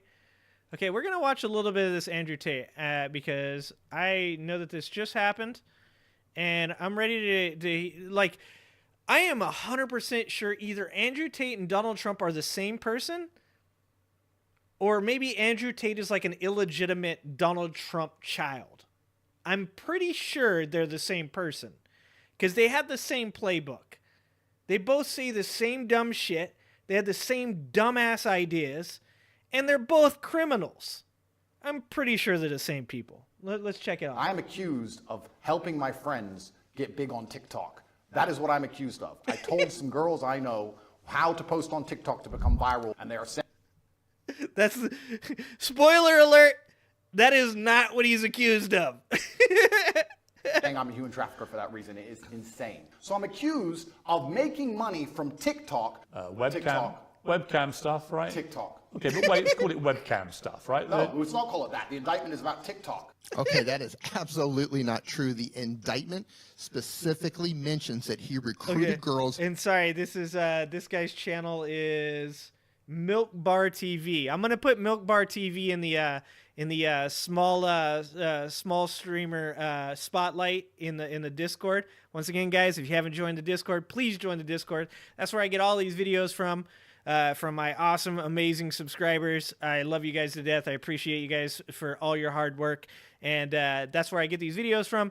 So if you'd like to suggest videos, I will watch them on stream. I'm working on a in-screen credit that's going to roll, and all of you guys that suggest videos, you're going to get your name up on the screen. It's going to be a sweet-ass song that you guys don't know about yet, but I pick all the best songs. It's going to be amazing. So just if you want to, please join the Discord. Also hit like, also hit subscribe. By deception, by tricking the victims into thinking he was going to date and in some cases marry them. Yep. Then he transported them to Romania. He sheltered them in a house full of sex workers. He invoked false debts that the... And just like the indictments of Donald Trump, he has self-incriminated himself so much that there's almost absolutely no way that any sane human being could actually believe that he didn't do these things, because he has literally said he did these things in a course that he sold to people to have them do them to other women. Insane. girls could never get out of, and he did so by force, coercion, and threats of violence, all for the purpose of sexual exploitation on MyFreeCams and OnlyFans. And that is textbook human trafficking via the Loverboy method. Andrew Tate is the literal example of what I was just saying. Like, someone will say, no, he said, what you do is you take these women to dinner, you tell them that you love them, you get them to fly over to Romania, you get them telling them you're going to marry them, and then you get them on cam, and you have this girl that works with them, and this girl, she tells them, everything's awesome, and she just has to take off her clothes, it's going to be great, don't worry about it, and you're like, wow, no one would ever say all that on camera, and definitely would not put it in a course. I mean, you go to prison for that. And then you watch the shit and you're like, that's everything he said. And if you don't believe me, my boy Bruce Rivers, criminal at law, the Stop Self-Snitching guy, has a great breakdown of this. So check out Bruce Rivers. Check out Bruce Rivers on Andrew Tate, and he will break down the whole goddamn thing for you. It is undeniable that this dude did some shit. Undeniable. Method, and it's in accordance with the allegedly Palermo Protocol, which is the international standard for human trafficking. So not just TikTok. Right. It's not just TikTok. Why did you call it a PhD pimping hose degree? No, you're talking about an old video which was made satirical. Why did you call it that? Oh, that was satire. Of course it was. 9 years ago, the internet was a very different place. And if you're going to sit here and say, oh, 9 years ago you said stupid things on the internet, it's not a gotcha moment, because every single person has. The PhD course is about how I ran my webcam studio. Welcome to the Tate PhD course. If you've bought this course, which you obviously have, congratulations, you're going to change your life for the better. The PhD. Okay, if you bought this course, completely satire. So either the people that bought this course are complete morons, or this dude was literally telling you how to human traffic. Probably both. PhD course was not satire, and it was being sold on his website, curbitate.com, until his arrest. After the arrest, his team then deleted it from his website and went as far to actually scrub any trace of it from the Internet archives. And of course, we did get a copy of that before it was wiped. The PhD course is also mentioned in the case files, where his videos have been transcribed about him bragging about what the course is. And the following video that you're about to see was uploaded in 2020. So yeah, on curbitate.com I have my PhD program, and that is PhD is pimp and hose degree that I'm. Clever. And Clever. That teaches basically how I got girls, how I met girls, how I got girls to like me, how I got girls to fall in love with me to work on webcam for me. Because that's what I did. That was my MO, was find girls, make them love me. When you combine the Trump supporters and the Tate supporters, you just start to get this realization in your life that there is a lot of people that exist in this world that are complete and utter morons. How else do you say it? There was a time in my life where my wife was like, you got to be nicer to people. You got to give them the benefit of the doubt. You gotta try your best to think the best of other human beings. And I was like, you know what? My wife's a good human being. She's probably right. I'm kind of an a-hole. I should probably work on that. And I did. And it lasted until COVID, pretty much. And let me tell you this right now, guys. I'm done with all that. I'm done with it. Look, I want to hear from people that are intelligent. If you have opinions that are different than mine and you're an intelligent person that can speak to me in full sentences, then we can have a discussion. But if you're going to sit in front of me and tell me that what this dude is doing right now is satire, that what he is doing right now is he's joking, he didn't mean any of this, you are a cult member. You have found your shepherd. And that's fine. You can be in his cult, but move to Jonestown. Move far away from here. Because I don't want to have to deal with you. And if I do have to deal with you, I'm going to call you a moron. Because it is insane that anybody could ever defend this guy or defend Trump or anybody like them. Me and make them work for me. And that's how I got rich. So that teaches everything I know from start to finish about not only getting girls, not only obtaining them, but retaining them. Because that's a completely different game as well. So I teach everything I know in there. And they were looking for one person to say they're a victim. By the way, they failed. They did not even find one. Show me a picture. Show me a video. Who's even a victim? There's nobody. The whole thing is made up. You said earlier, who are these women? Well, there are 7 named in the He's about to indictment. tell him. Yeah, have you seen the videos of them on the internet saying we're not victims? They made us be victims. And the victims are saying, I didn't exploit them to do TikTok. There are formally 7 victims between the two brothers, and 5 of the 7 victims have given official statements to the authorities against the brothers. And the 2 that did not were instructed by Tate to say they were not. DJ. And all of this was exposed in his recorded jail calls. Those calls are now part of the case files and have been covered by Romanian media and Rolling Stone magazine and in my timeline. The 2 victims also have tattoos that say things like owned by Tate tattooed on their body, and they were dating him. After Tate was arrested, they were taken to Dubai, where the prosecutor claims that they are still under his control. And there's a civil case getting started in the UK where 4 victims claim that Andrew Tate sexually assaulted them. Jesus. In the prosecution file, if you want to talk about it, there's not a single bank transfer. There's not a single piece of evidence for any money. But they haven't found any money. There's no money. Once again, there are multiple. And this is exactly the same thing that Trump does. There's no evidence. No one has testified against me. And what I believe that both him and Trump are doing is that they're not saying that there isn't any evidence to us because they know that we know that they're lying. They're saying it to all the other people. They're saying it to the people that when Trump says there's no evidence that I had those classified documents, they're not talking to me, a person who's read the entire indictment, that's listened to all of the recordings, that's actually spent hours of my own time looking into it to make sure that I'm correct about what I believe. No, they're talking to the guy that Jordan Klepper talks to and goes, you should read the indictment, right? And they go, yeah, you should read the indictment. He goes, have you read the indictment? And they go, I have not read the indictment. That is who they're talking to. Absolutely insane. Absolutely insane. All right, we're getting close here. So if you guys want to watch the rest of this, which is a Milk Bar TV. Like I said, I'm going to put Milk Bar TV in the small content creator spotlight. Is he bigger than me? Yes, he is. Okay. But is he still small? He's small like I am. Okay. So he's going to go in that channel. If you guys want to check out Milk Bar TV, go hit the subscribe. I'll hit him on my second. Hit the like button. 74 likes just isn't enough. This is the kind of content that we should be putting out. The 294 views is not enough, guys. Not enough. Good people support good people. Okay? We need to get this shit out there. Okay. All right, guys. Are you guys ready? I hope you guys are ready. I hope you guys are ready. This is... I really wanted to watch this interview with the QAnon shaman, but we're gonna put that off till next time because we're gonna be here till 11 if we don't cut this short on the news. The news is over, guys, and since the news is over, you know what that means. It means it is time for, is it illness or is it education?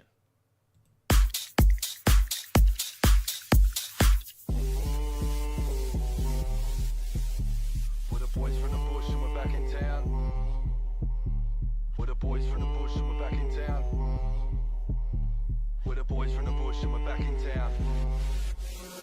I'll blow the milk at your tea, put the rustle up, you're quite too hot for TV, but too ugly for the voice, screaming, yeah, the fucking boys. Cheat up on the tins, month on the binge, the monks all up in your minge, these cunts wanna whinge.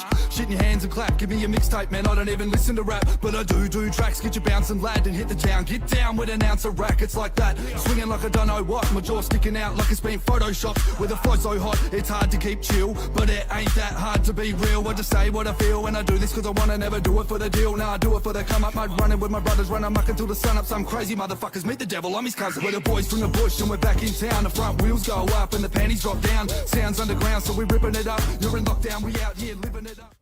All right. I hope you guys enjoyed that. Those of you that haven't seen it yet. It is time to play the game. Is it illness or is it education? The game where we decide what the fuck is wrong with these people. All right. We're here to help the world. Okay. So, we're going to start off our game of is it illness or education. For those of you that don't know the rules, we vote at the beginning whether or not we think this person is a mentally ill person or if they have a lack of education, or sometimes we give a third option as well because some of these people need multiple options. Now, this gentleman right here, he looks like, he's all right. He's not doing too bad. We're going to call him Sunglasses. Okay, well, let's hold on. We're going to finish the first poll. What did you guys vote here? You're just here so you don't get fined. Good job, guys. Good job. That's what I would have picked. All right. So in this poll, we're going to call this guy Sunglasses. This is an extended video, too. We're going to get a full 5.5 minutes of this gentleman. 6 minutes almost. So we're going to get a real good look into whether or not this gentleman is suffering from mental illness, which in that case, we may be able to suggest some type of therapist for him, psychologist for him. Maybe it's lack of education. Maybe we can get him involved in some type of educational program, get him a tutor. I don't know. Teach him some history, something of that sort. I don't know, send this dude a book. But you guys are going to determine which one it is. So here we go. We got Sunglasses. And is it illness? Is it education? Or here you go, guys, because this guy doesn't look completely crazy, okay? Is he going to surprise us?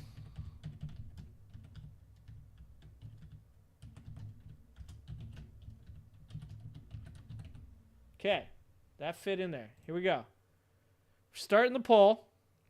Our three choices, mental illness, lack of education, or is this gentleman about to drop some facts on us that we weren't ready for? Is he about to do that? While we sit here and we wait for people to get their vote in, I want to remind everybody, for the low, low price of 10 cents a day, you can join the Angry Ginger Army. There is a join button on my channel page. There's usually a join button somewhere on the video. And you can join up, and it's a whole $3 a month. And your dollars help to support getting me cameras, lights, green screens, mics, all of this stuff to make this happen. You can also go to my bonfire, which is usually somewhere on the screen as well, and you can buy shirts like the I Did a Coup shirt, the Make Angry Great Again shirt. You can get sweatshirts. I get a portion of those profits as well. You can also donate through super chats where you just tell me you love me and I read that shit out loud. Any of those things. And you can also just show up, watch the videos, be in the chat. And I love you guys just for that. So any of those things, I appreciate you guys. If you want, join the army. It's fun. We have cake. All right. Hope you guys got your votes in because we're about to play it. And then we're going to come back after we play the video, and I'm going to give you guys a chance to change your vote. Here we go. I'm probably going to regret saying this, but... It's a hell of a way to start the video. I firmly hold that Obama's still in the White House. I think Obama is pushing Joe's buttons. If you look at Israel. I should have made the third option, this guy is my father-in-law. Joe Biden called for a pause. Where do you think that came from? I think it came from Biden. I'm sorry, I think it came from Freudian slip. Obama himself. Those are his people. Surely he wants to give his people time. Okay, I'm guessing this young woman over here is his wife. What do you guys think? You think she's going to agree with him? Or you think she's going to be like, nah, this isn't, he's not right. Like, Biden is Biden. I'm thinking she is the support system. This guy is very confident. Remember what I said about Dunning-Kruger? This is Dunning-Kruger in a nutshell. He is so confident. Time to resupply and regroup. When you say his people, whose people? Islam. Or whose people? Obama's. Why do you say that? Well, He wrote it in his book. yeah, He said, if the political wind shall shift, I stand with my brothers. And he's talking about the Muslim Brotherhood. Exactly. Oh, she's a support. And do you guys hear that Lee Greenwald coming in the background back there? You hear that? That's gonna give me a copyright. I'm gonna have to mute this part. Oh man, dude, she just don't, ma'am. You're supposed to be his opposite. You're supposed to help him know when he's messing up. Exactly. So you think that you're saying that he's a Muslim? Yes. Oh yes. Oh yes. Oh, Barack Obama? Oh yes. I believe he is. Isn't he a Christian? Isn't Obama a Christian? Yep. He claimed to have been a Christian, but that was all a lie. Obama came. Apparently, it was a lie. On board when Obama came on board, he was a. Holy. I gotta say, I voted for him. What? First time. What? Then 1 year, almost to the day, it shifted. It changed. He was a snake in the grass then, and he's a snake in the grass. What? This man became mentally ill 1 year into Obama's presidency. That's what happened. If he voted for Obama, if he's not lying, if he's not doing the I voted for him, but I changed my mind bullshit that people do, this man can trace his mental illness, I'm going mental illness on this one, back to 2009. Grass now. My initial poor question reporter. about that was that whatever we think of Obama, we're just talking about history, joblessness numbers were down. He created the biggest job growth.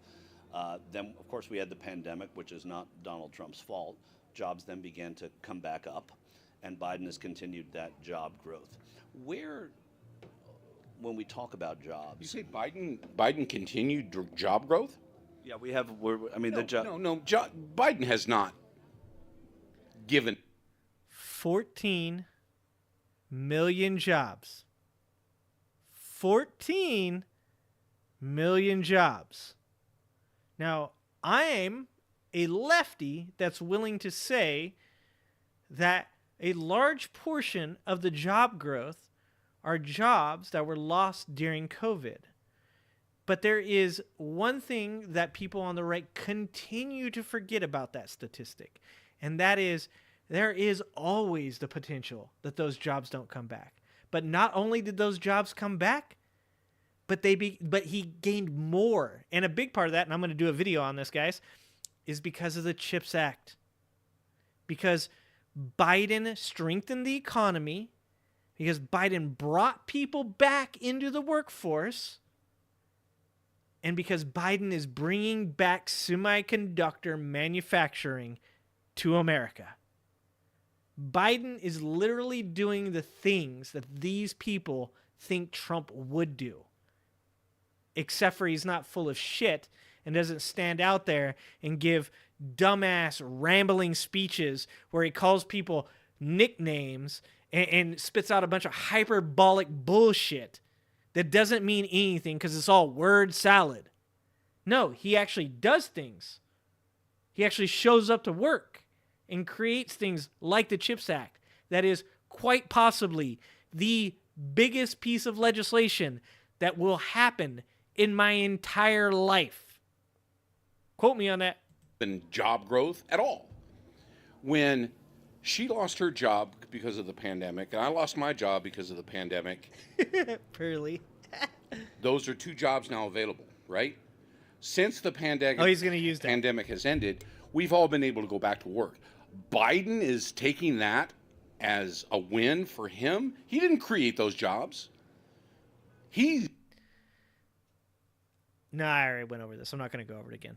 It's him that made us lose our jobs, and now we got it back. Well, I'm just saying the Department of Labor is crediting the infrastructure bill with creating a lot of jobs. Yeah, I and believe it.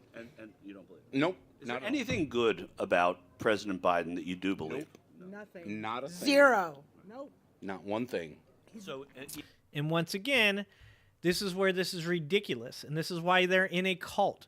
Because I can find presidents that I didn't like, Trump included, that I could say, sure, you want me to find one thing about him that I could tell you that I'm okay with? Sure, I can do that. And I can find something, and I can tell you something that each person did, because whether or not they did it for their own reasons and their own, profit, there are things that even shitty people have done that I'm like, okay, well, whether or not I like the reasons why he did it, he did this, okay?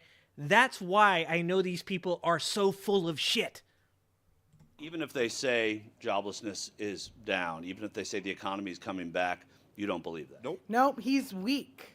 We don't need a weak leader. No, I'm just talking about his accomplishment-wise, forgetting personality. Whether you agree with what he did in Israel or not, they're about on the edge of peace talks in Hamas and Israel.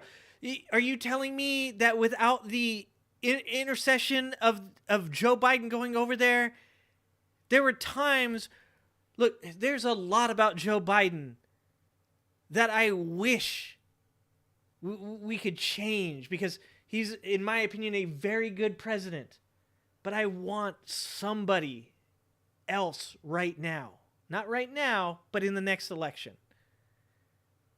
But you have to give him credit. I have said things about Joe Biden that he has proven me wrong. I have believed that Joe Biden wasn't capable of doing things that he did. I don't agree with every decision he makes, as every human being is fallible, including myself. But I can tell you this right now, he hasn't been weak. The Chinese are literally at a point right now where they may never, ever, ever catch the American economy. And Joe Biden is the person who did that.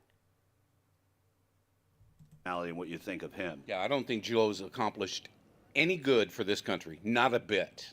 Even though the same metrics that are used to determine whether... Now, Peachtree, I'm actually, I'm going to disagree with you with that one on Peachtree. And you know I stay away from this topic of conversation. But I do believe that he has worked through political avenues to help all the innocent people on both sides. I don't think that he has made the types of, or made the type of impact that people on the Palestinian side of the topic would like to have seen, because it's an almost impossible situation in which, and like I said, I'm not standing for Biden. I don't know really enough about the situation, but as it seems on the surface, it does seem as though there is a potential now for both hostage releases and potentially a peace between Hamas and Israel. And when we say peace between Hamas and Israel, it's not peace. It's just a ceasefire. But it does seem as though he has done something. I can't say that he has done everything that people that support the Palestinian side of this. And like I said, I stay out of this shit. It's complicated. It's crazy. But I can understand why people don't, on the Palestinian side of the subject, think he's done enough. Because when people are being murdered, killed, innocent people, I'm not talking about Hamas, I'm talking about the innocent civilians. Obviously, the people that feel for them believe that there's no bar that can be set high enough for what you could do. But when you're working within a political situation, there are restrictions upon you as to how far you can go and what you can do. So I think that politically speaking, he has done his job. Whether or not Trump or Clinton or Carter were good presidents on jobs and exactly and the Lily. economy, when applied to Biden, they don't matter. Well, no, they don't. They really don't. If you look at it, when President Trump was the true president, which he still is, I believe, when President Trump was in the White House. Wait, I thought he said Biden was, but Obama was, but also Trump is. So Trump is president, Obama president, and Biden is president, all at the same time. Our manufacturing jobs that were overseas, they moved home. They came back. That contributed to making America great again. Where did those come back? Where did those come back? Where did they? Where did the jobs come from? Yeah, in other words, the manufacturing jobs that were exported, to where did they return? They returned to the United States, where they were. But where, though? I'm asking, like, specifically, because I didn't know that. Gosh, don't put me on the spot here. I don't think I can Oh, name don't put me on the spot. all of the manufacturing jobs. I'll have to research that, because Now that Biden is in the office, those jobs, they're doing it again. They're leaving. They're getting the hell out of That's America. not true. If that was true, the very first thing he said wouldn't be correct, because those people would be returning to those jobs. The hypocrisy of saying the only reason that Biden's employment numbers have gone up is because people were just returning to jobs. They would be returning to the jobs that he's claiming are leaving America. That makes zero sense. They're not stupid. They see America's downfall. They see that their ambition, their sir, I don't know what the word is. I'm trying to get out, but their she's like his cheerleader success in America is going nowhere for them. So they're leaving. Our manufacturing jobs are leaving again. Come 2024, when Trump gets back in, and he will, they're going to come back. They're going to see that America now is on the rebound, and we're going to get better and better and greater and greater. Just what he says, just everything that Trump says is going to happen. It will. He speaks his mind, God. and that's what we the love wall, about him. He doesn't everything, sugarcoat everything anything. you said. He tells it like it is. And that's, I think, what America wants to hear. Oh, my God. They already know it, but now they're really going to feel it. Because once Trump gets in, it's going to get heavy and hard, and he's going to go to work. What's the first thing you want to see him do? Build that wall. Still build that wall. my Southern God. border, yep. Yep. Close it. We don't need all these extra people in here. It's enough. What happened to our border czar? What happened to Kamala? What has she done? She's done nothing. She just don't get me going on that. But I do want to say that. Oh my God. What was I gonna say? Oh my God. Well, I'll ask you a different question. Okay. I'm probably. Oh my God. All right, here's your chance, guys. Do you want to change your vote? I'm going. Nah, I've got to stick with mentally ill. The very fact that he thinks that Obama is still president and he thinks that Trump is still president, but Biden is the president, I don't think that you can find any other way around that. I think that's 100% mental illness. I'm going mental illness on this one, guys. This is your last chance. Last chance to change your vote. Is it mental illness? Is it a lack of education? And what was the last one? Or is he going to surprise us with facts? 38% of you said surprise us with facts. I like that. I like the optimism. I like that you guys are very optimistic. I like that. All right. So what do we end up with? 37% mentally ill. 30% lack of education. 25%. Oh no. 37% illness. 37% gonna surprise us with facts, and 25% lack of education. You guys give this guy a lot of credit. I like that. I like you guys. You know what? You guys are hopeful people, and I appreciate that about you. That's what I appreciate about you. All right. Here we go. We got one from Luke Beasley. We're going to play a little bit of his intro here. So, as I'm sure you're aware, Trump some time ago called for the termination of the Constitution on Truth Social. And in case you haven't seen that, I'll read the post I'm referring to in the clip we're about to watch. But every time I've asked Trump supporters about that pretty important post, I've never gotten a really straight answer. So someone actually reached out to the show and said, what if you pretended like Biden said that initially, see how they respond, then tell them actually that was Trump and see if they switch their view. Oh, he's stealing my shtick. I was going to say this to somebody the other day about Judge Eileen Cannon. I don't know if you guys know this about Judge Eileen Cannon, but out of the 200 plus cases that came before her as a judge before she was elevated to her federal position by Donald Trump, only 4 of them, I believe, went to trial for a total of 14 days. So she's actually only been through 14 actual days of trial where she sat as a judge. And I want to talk to a Trump supporter and say, so Judge Chutkan only has 4 actual cases with a total of 14 days sitting as a trial judge. Do you think that's enough to sit on a federal indictment trial for Donald Trump? And I guarantee you they'll say no. I guarantee you say that. And then I want to be like, actually, that's Eileen Cannon. Do you still feel the same way? And this is why I know it's a cult. This is why I know it's absolutely knuckin' futs, as Nathan said. Because I know 100% they'll go, oh, no, I mean, Eileen Cannon's professional. She's legit. That's how you know you're nuts. Because I'll tell you this. If you asked me that same question and I said, no, that person shouldn't be sitting on, and you went, haha, actually, just so you know, that was the judge that's you support, I would question why I thought that. I would say to myself, no shit?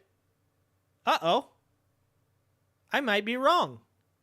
That's crazy. I want to research it.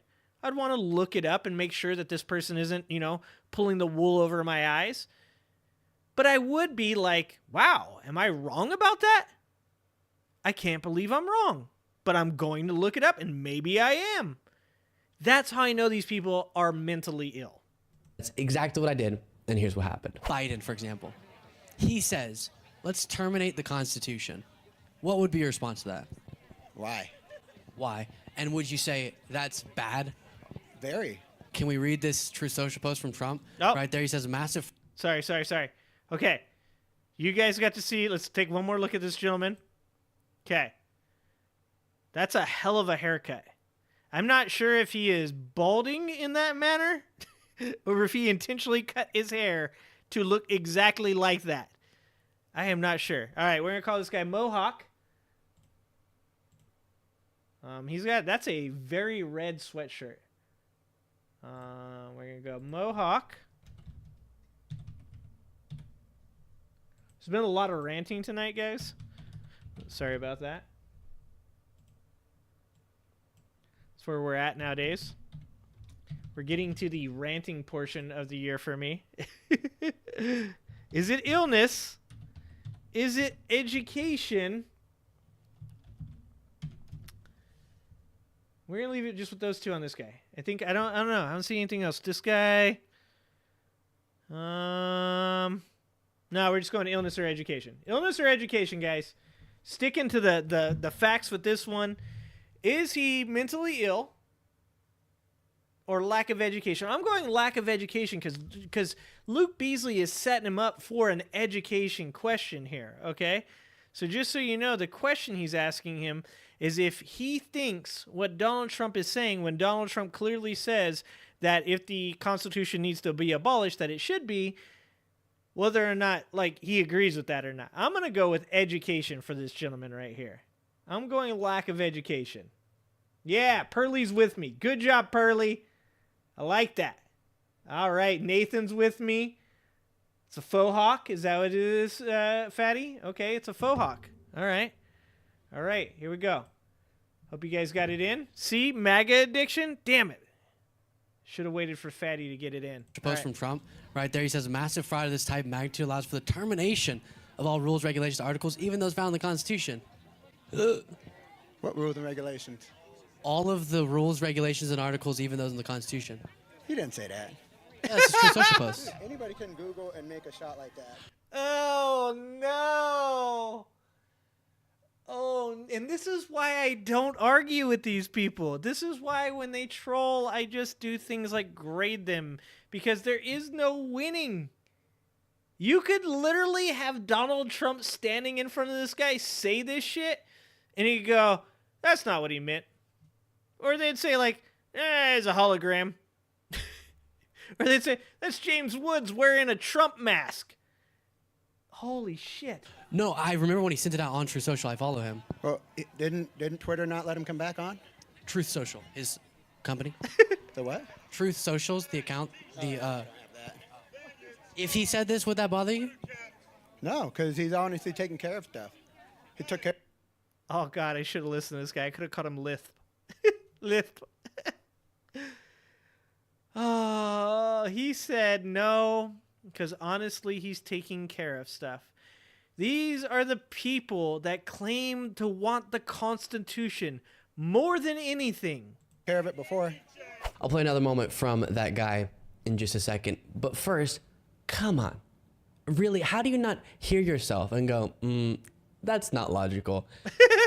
And that does sum up a common experience for me in these conversations. So many Trump supporters have conveyed the message to me that every bad thing Trump has ever said or done, he either didn't say it and it's fake news, or if he did, I don't care because he's just awesome. That's wrong, but Trump did. And so why would you deny that he said it in the first place if your follow-up answer to that is that it's fine that he said it? These people they don't understand. They keep saying Trump derangement syndrome, Trump derangement syndrome. No, it's cognitive dissonance. It's not the people that are calling you out on it. It's you. You are the person that is mentally ill. Because if you look at something and say, yeah, he probably didn't say that, that literally means that you think it's bad and that he shouldn't be held accountable for it. And then if you say, well, it turns out that if he did say that, I'm actually okay with it, then you're okay with him saying something that is bad. That's bad. Didn't say it. And if he did, then it's not wrong. Yeah, if Biden called for the termination of the Constitution, that would be horrible. Oh, Trump did? Yeah, no, never mind. Trump's the man. Pretty brutal. Plus, why do so many people, as I've said before, who support Trump not know the things that the guy they support, his name is on your shirt? Because this is just like what I said about Andrew Tate. When you say, yeah, Andrew Tate said this in this video that he's teaching people how to do these things, they're like, no, he hasn't. And you're like, oh, he hasn't? And they're like, no, he hasn't. You're like, oh, have you watched the video? No, I haven't watched the video. They just want to believe. They're simple people. They just want to believe, and that's it. And they don't want anything, no facts to get in the way of their belief, their reality, because it hinders their reality. They will twist facts and information to get themselves to a point where they believe whatever they want to, and any type of fact, any type of information that is to the contrary, they don't see it. They don't want to read it. They don't want to watch it. It doesn't exist. It's not real. Is doing and saying on a regular basis.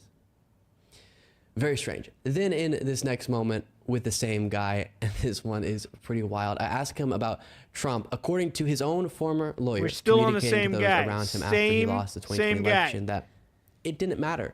Rule of law be damned, he would do anything to stay in power.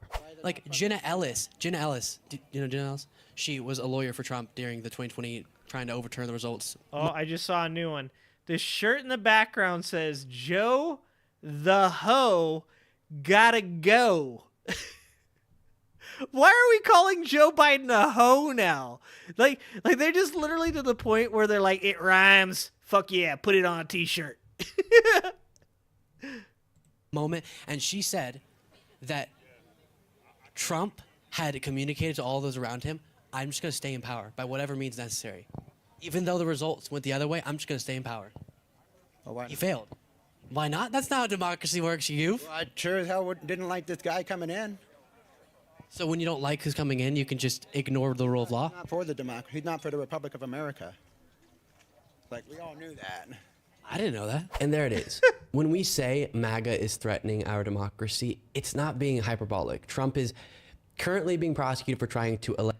Damn, Luke. Luke just brought the facts, man. That is so true. So even I'm capable of sitting here and saying these things. I'm still capable of sitting here and going, well, yeah, saying that he's like a complete threat to democracy might be going a little bit far. I don't know that even Trump would do something like that. I don't think that his supporters, maybe they're still Americans, you know, like there's no way they could possibly think like overthrowing the government altogether would possibly be a good idea. And then they say it. And when somebody tells you who they are, believe them. Believe them. That's who they are.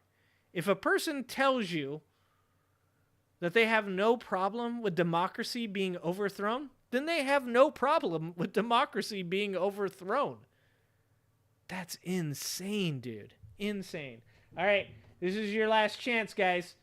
If you want to change your vote, if you wish to change your vote on mental illness or education with this gentleman, I'm still going education. I think Faux Hawk, not the smartest gentleman in the, he's not the sharpest tool in the shed. That's what I'm going with. I'm going Faux Hawk, lack of education. This is your last chance. We're ending the poll. Survey says, wow, you guys are split right down the middle. 50-50. Oh, man. 50-50. Half mentally ill. Half education. Oh, look at this. I'm saving you guys. Skipping the ads. That's right. Anytime I see the ads are popping up, I will skip those ads because I am a man of the people. Man of the people. Okay? All right. Let's see. Do we got one more in here? Yeah. Oh, we got... Is that... No, that's not the guy with the shirt. That's too bad. I was hoping that was the guy with the shirt. Okay. Let's see what this guy looks I had like. this to say about a lifelong military leader. Like, for example. Okay. Here we go, guys. Here we go. This guy is this gentleman. We're going to call him... We'll call him Camo. Okay. Obviously trained not to be seen. Is he mentally ill? Is it education? Or did this guy desert from the army? All right. Here we go. Is this gentleman mentally ill? Does he have a lack of education? Or is this gentleman currently deserting from the army and should not be on camera right now? Like, that's the question, guys. That is the question. I'm going to give you guys a few seconds. Get your vote in.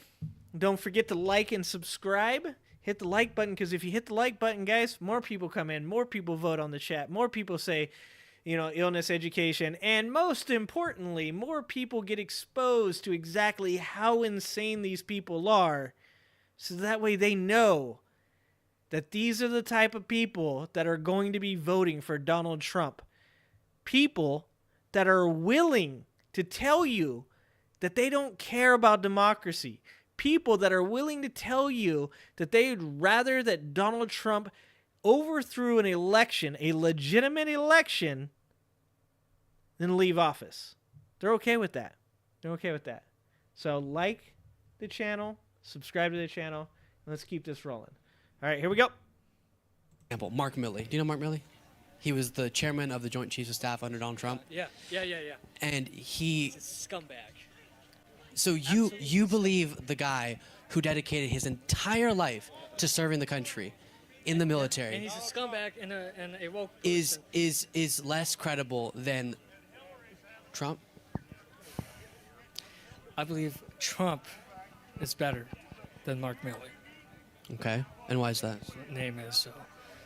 And you know, Mark. So you're willing to throw away all the service and all the credibility and all of his life experiences in the military because Trump called him woke? Well, you know what? I'm done. I'm done with this interview. Okay. And that one went Poorly.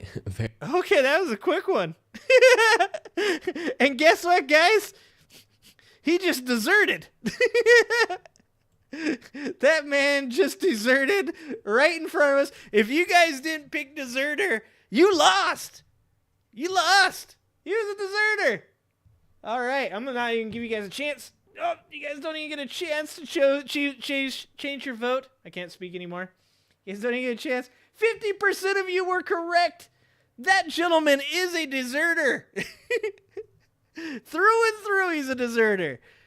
Deserves interviews. Holy shot. I bet he was never in the military. I'm guessing he was never in the military. All right, we're going to pull one more from this Luke Beasley video. And then if you guys like the video and you guys want to go watch more of it, you can go check out Luke Beasley over on his channel.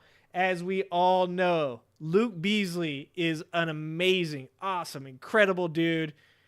Dude, we're going to have to put these people in some kind of Hall of Fame at one point.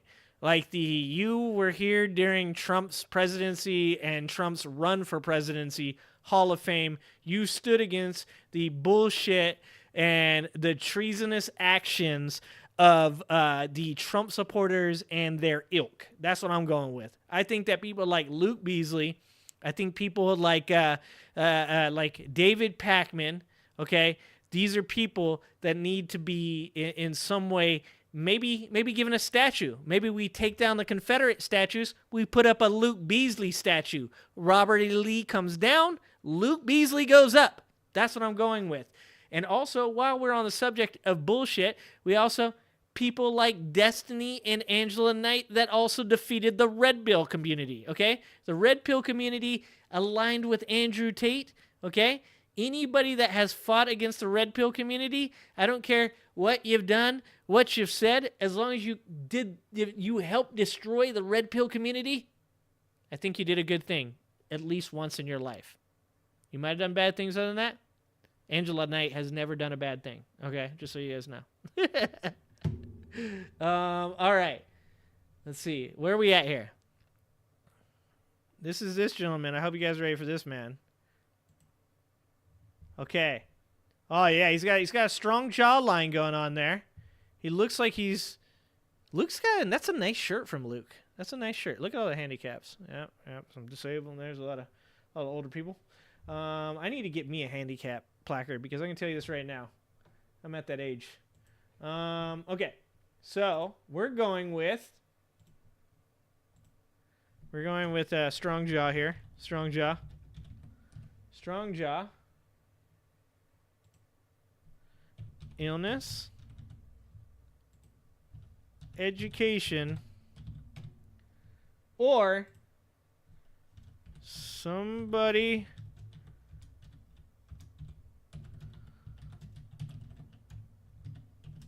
okay. So this one's going to be illness, education, or somebody come get their father-in-law. Okay? That's what I'm going with. All right. So you guys, while you guys put in your votes, I'm just gonna throw that out there one more time. Let's start a Kickstarter or a GoFundMe to get Luke Beasley a statue, to get Angela Knight a statue, okay? In memoriam of their war against Trump supporters and Red Pillars. Because these are people, okay, that are literally fighting against absolute morons destroying our society.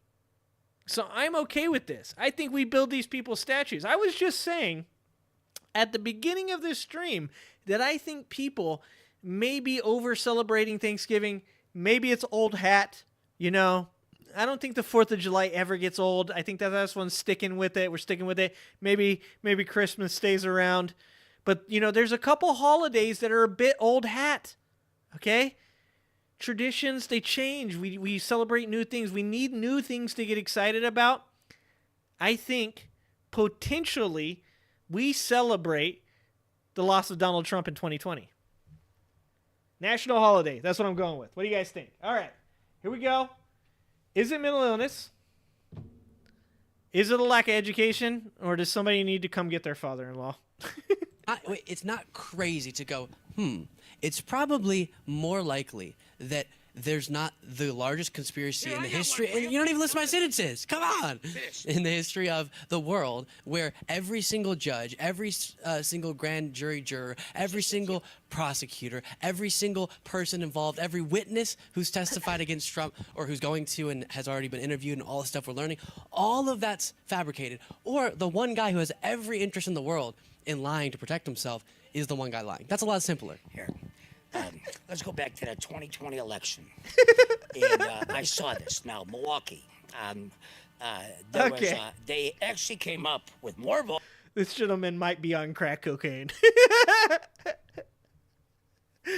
He's pretty well trimmed for a tweaker, but he's got some movements that are very, very reminiscent of potential crack cocaine usage. That's all I'm going to say.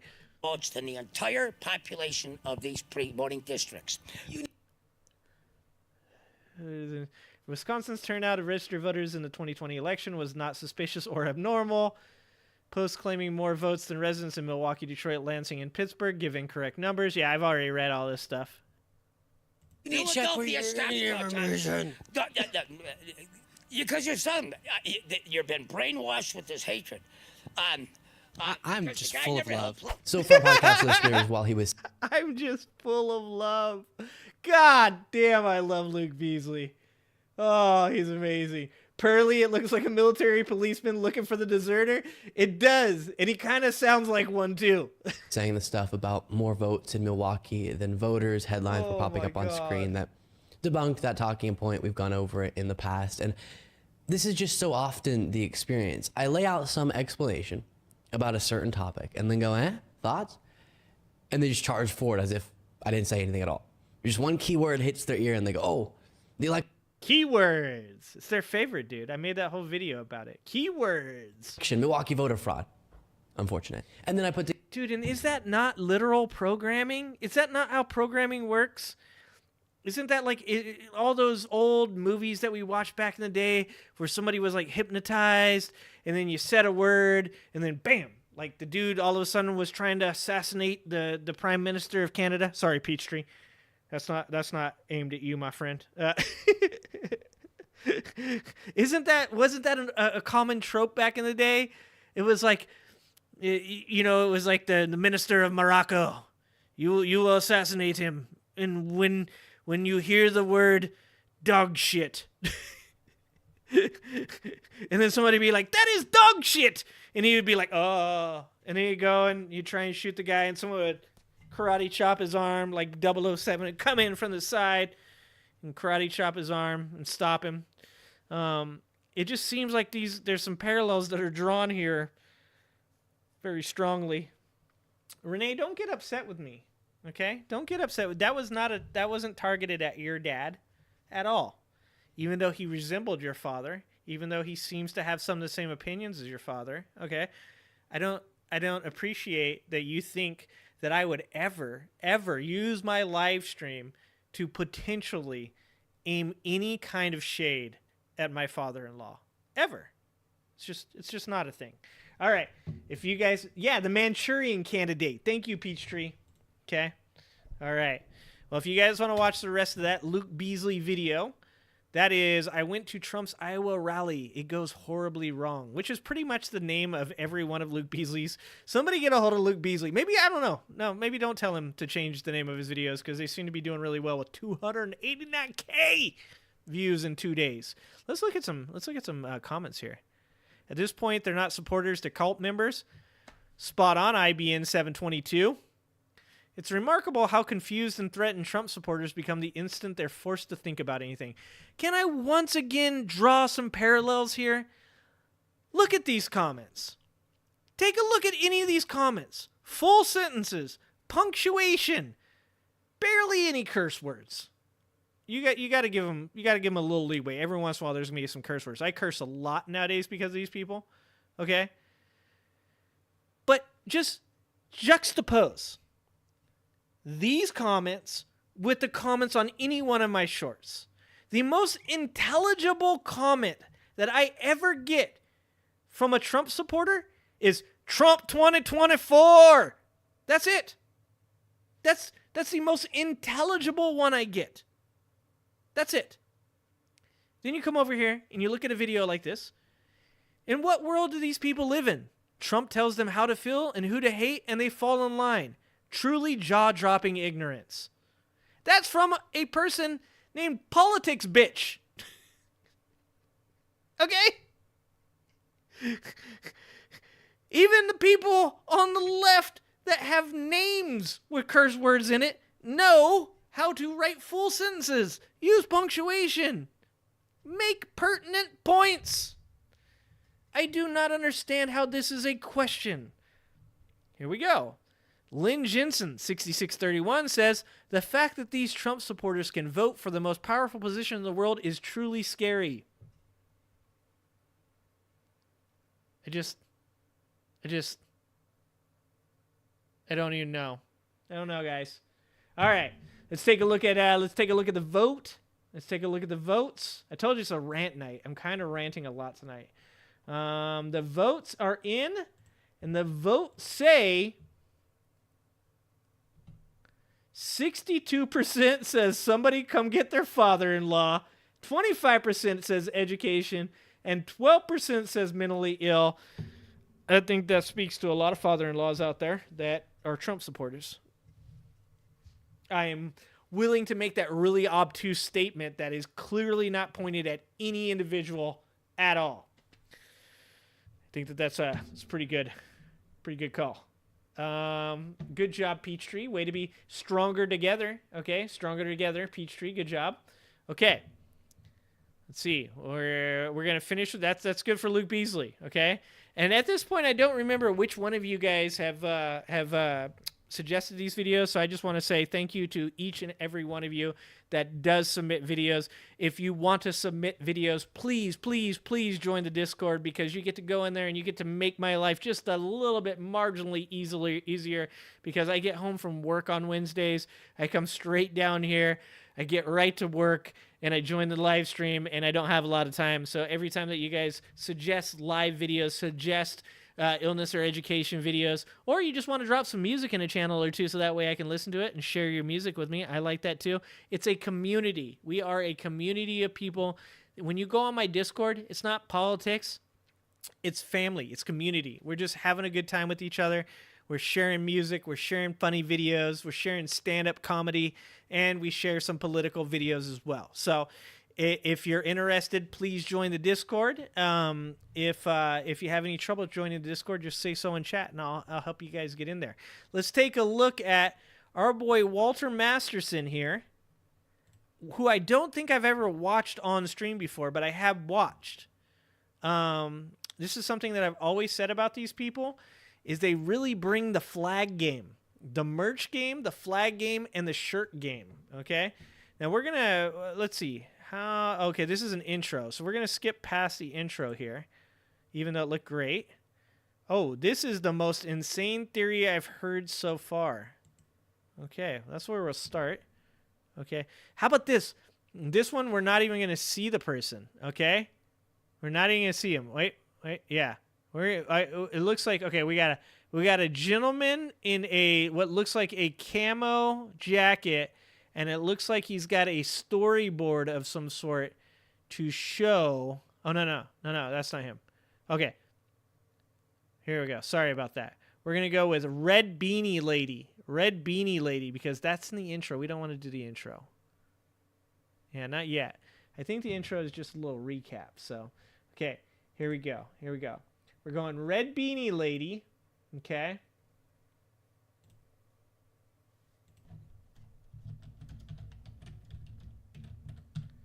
Because I'm old and I'll forget who we're talking about by the time the video's over. Illness, education, or, here we go. We'll make this fair. We're going to make this gender equality, okay? Someone come get their mother-in-law.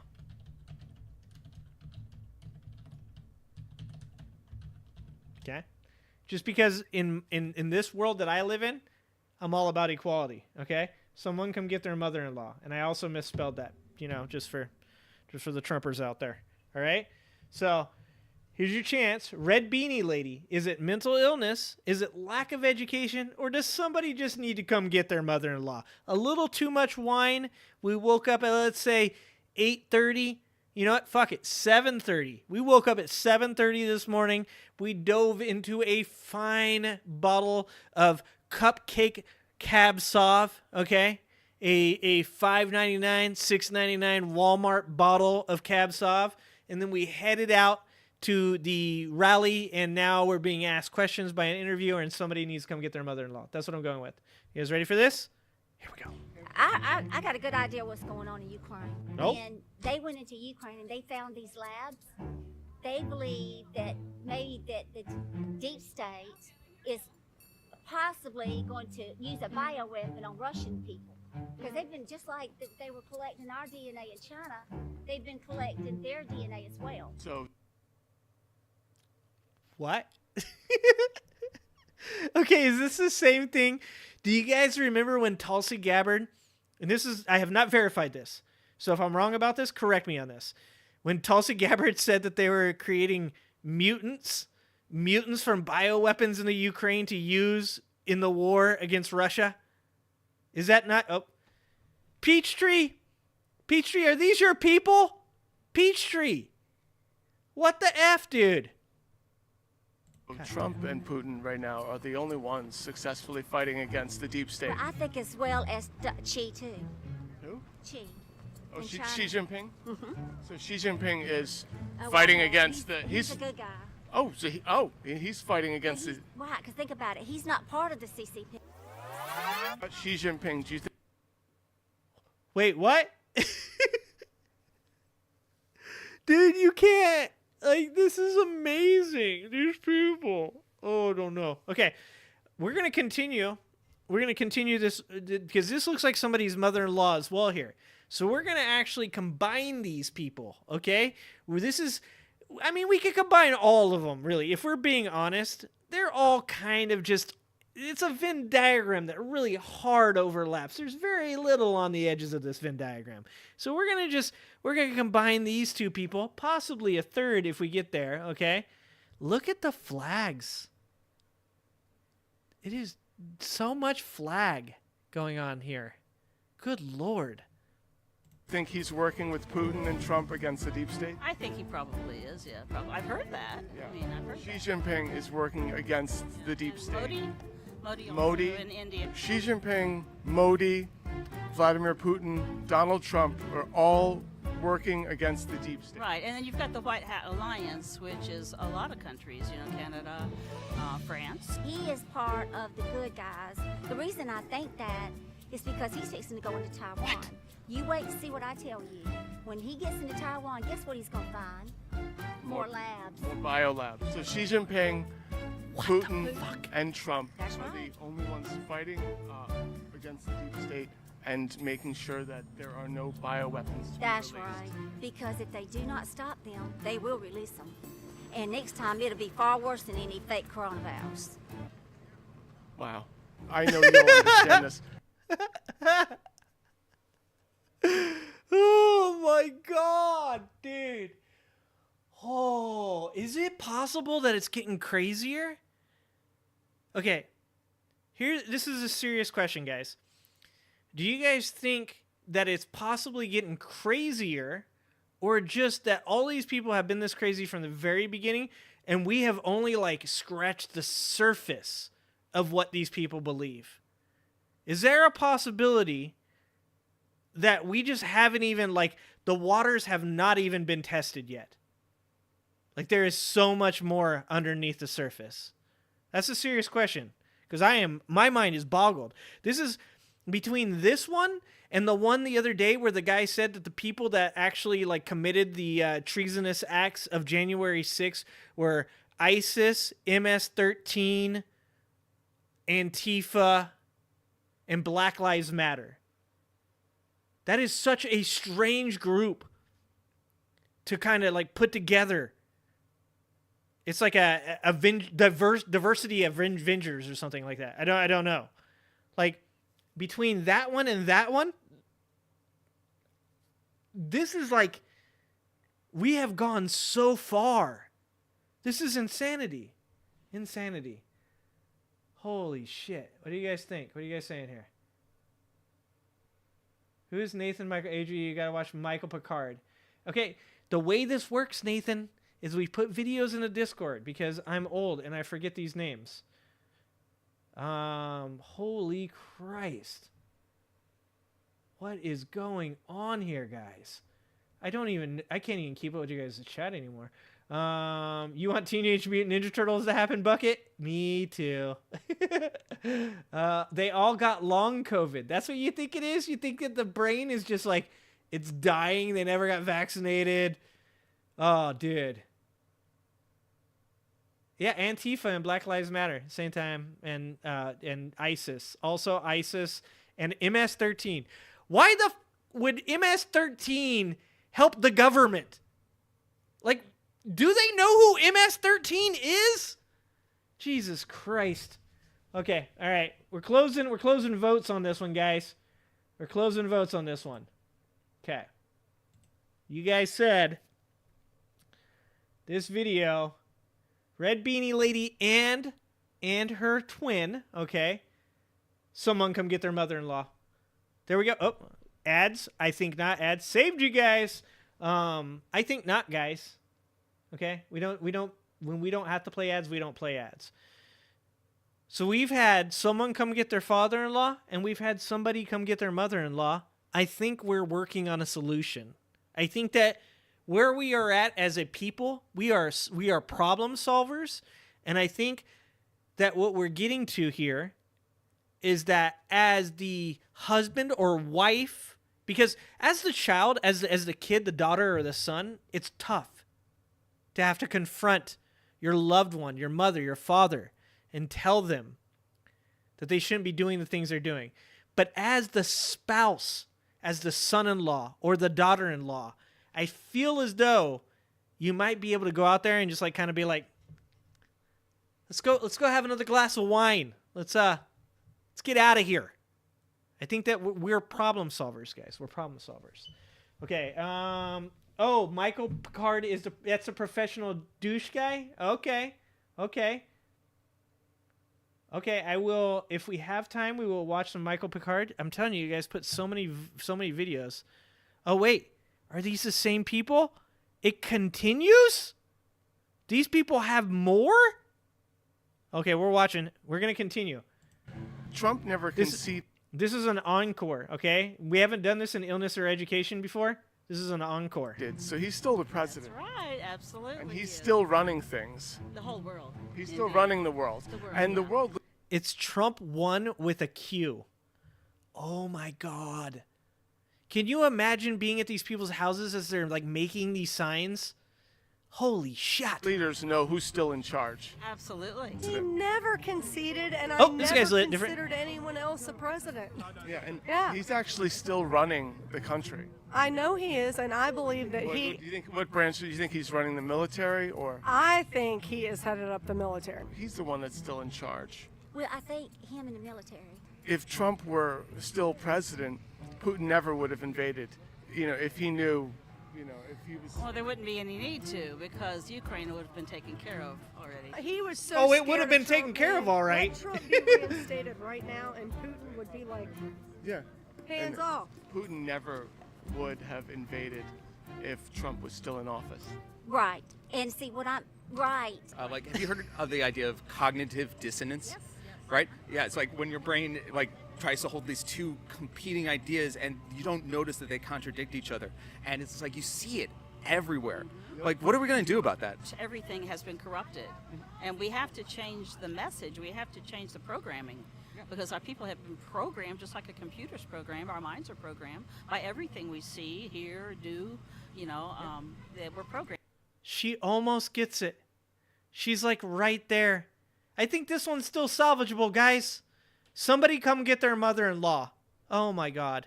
Okay. All right, we're going to do one more. Oh, this gentleman right here looks amazing. Oh, Christ. Okay. All right, we got to do one more and then we'll move on to the next video. This is going to be Star Spangled Overalls right here. Okay. Star Spangled Overalls. Okay, we're going illness, education, or is he commando? Okay, it's a question, guys. It's just a question.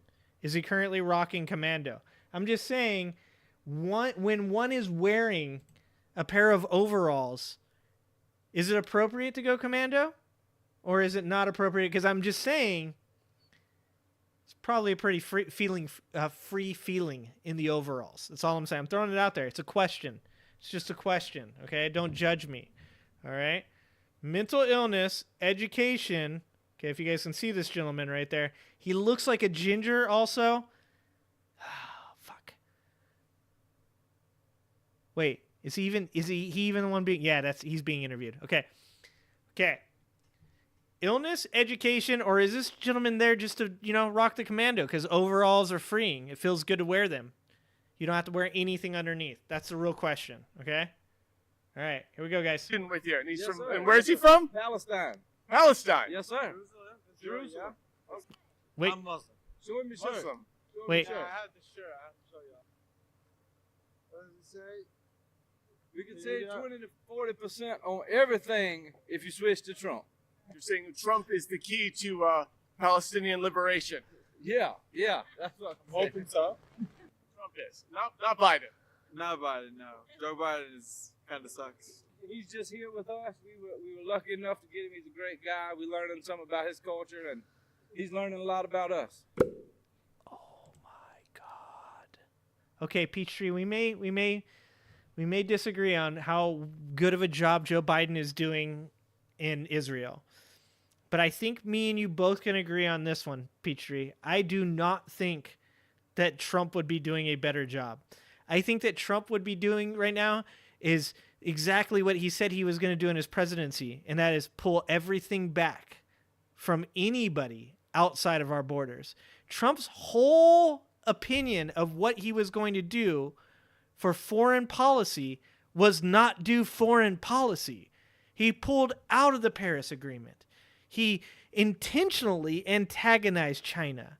He pulled America back within its proverbial walls that he was going to make Mexico pay for. Okay? Donald Trump was not going to do anything of any sort that involved work. Okay? He was going to sit in his office, hate watch Fox News, and then go play golf. That's my personal opinion. Can we agree on that one, Peachtree? Yes. Thank you, Peachtree. Thank you, Peachtree. We're on the same page. Virtual high five.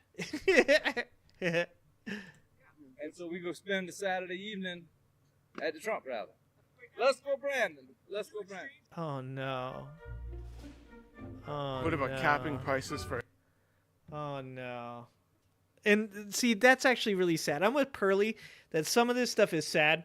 Now, I've gotten past the point, Pearly, I'm not going to lie to you. I've gotten past the point of feeling bad for a lot of these people because a lot of these people are actually causing irreparable damage to other innocent people. And that's where I draw my line, right? Is like, you can be crazy, but when your crazy actually harms other people, that's where I draw my line. So that's a lot of these people. I had a lot of for the past 6 years, most people will tell you, for the past 6 years, I've had a much further line where I'm willing to, give people the benefit of the doubt. I want them to, I genuinely want all of them to be sane and happy, obviously. But I think that some of those people have passed the point of no return and are actively choosing not to seek help. In fact, they're trying to bring everybody else with them. And so those people I don't feel bad for. But when you have somebody like a foreign, a Palestinian that comes over here and that's the person who gets a hold of him, that Palestinian I feel horrible for. That's he's going to go back to wherever he's from, whatever city or part of the country that he's from or the state he's from, and he's going to be telling people, let's go, Brandon. Okay? It's like Americans are literally helping the rest of the world get dumber. God damn it. All right. Let's see where you guys are at. Let's see where you guys. What did you guys say? Mental illness with 50%. 33% believes he's gone commando and 16% education. I think that's the proper breakdown for that gentleman. I think that's the proper breakdown. All right, we're gonna go. Let's see, is this her the whole time? No, it's not her the whole time. So we're gonna watch this extra little clip here, and then we're gonna move He's acting on. like he's done this thing. Biden is, but Trump did that already. Trump He capped did that, prices for 35. insulin. $35, yes, sir. No, the fuck he did not. Why is the price of insulin out of control? So Biden released it? And then he pulled it back down like I'm just a big hero. Would you want a candidate to cap the price of insulin? No. So you want it to be in the mean, free market? If it's free market, it'll even itself out. You know, if you get That person is a dick. politicians involved with it, it messes it up. A lot of us. What a dick. Okay, we're done with that. I can't do more of that person. Oh, I cannot believe that one. Holy. See, this is what I was just saying, Pearly. This is what I was just saying. I had empathy. I cared. And then people came along and said dumb shit. Like, let's not cap the... Why would you not want to cap the price of insulin? You know, in California, we're actually going to be producing our own insulin. The reason that Newsom did not, or he vetoed something that was going to cap insulin is because we're going to produce our own insulin, and he's already determined that it will not be sold for more than $35. That is a good thing. That is what government should be doing. Government should be taking care of the citizens. That is why we pay taxes for healthcare, for housing, for roads and education, for safety. That's why we pay taxes. And that's what, I'm a California elitist. I will admit it. That's what we do in California. Just saying. Okay. We're going to do a couple more of Masterson here. Because Masterson is first time on the show, first time show, first time watcher. We're gonna put him. Let's see a couple of these interviews. I tried to get it down to where there's only one. Maybe we'll do it clip by clip, and we'll go. What is the overarching theme of this clip? Okay, how about that? Oh, this gentleman. Oh, that's a good one. Okay, that's a good long one here. So we're going to go with this guy, okay?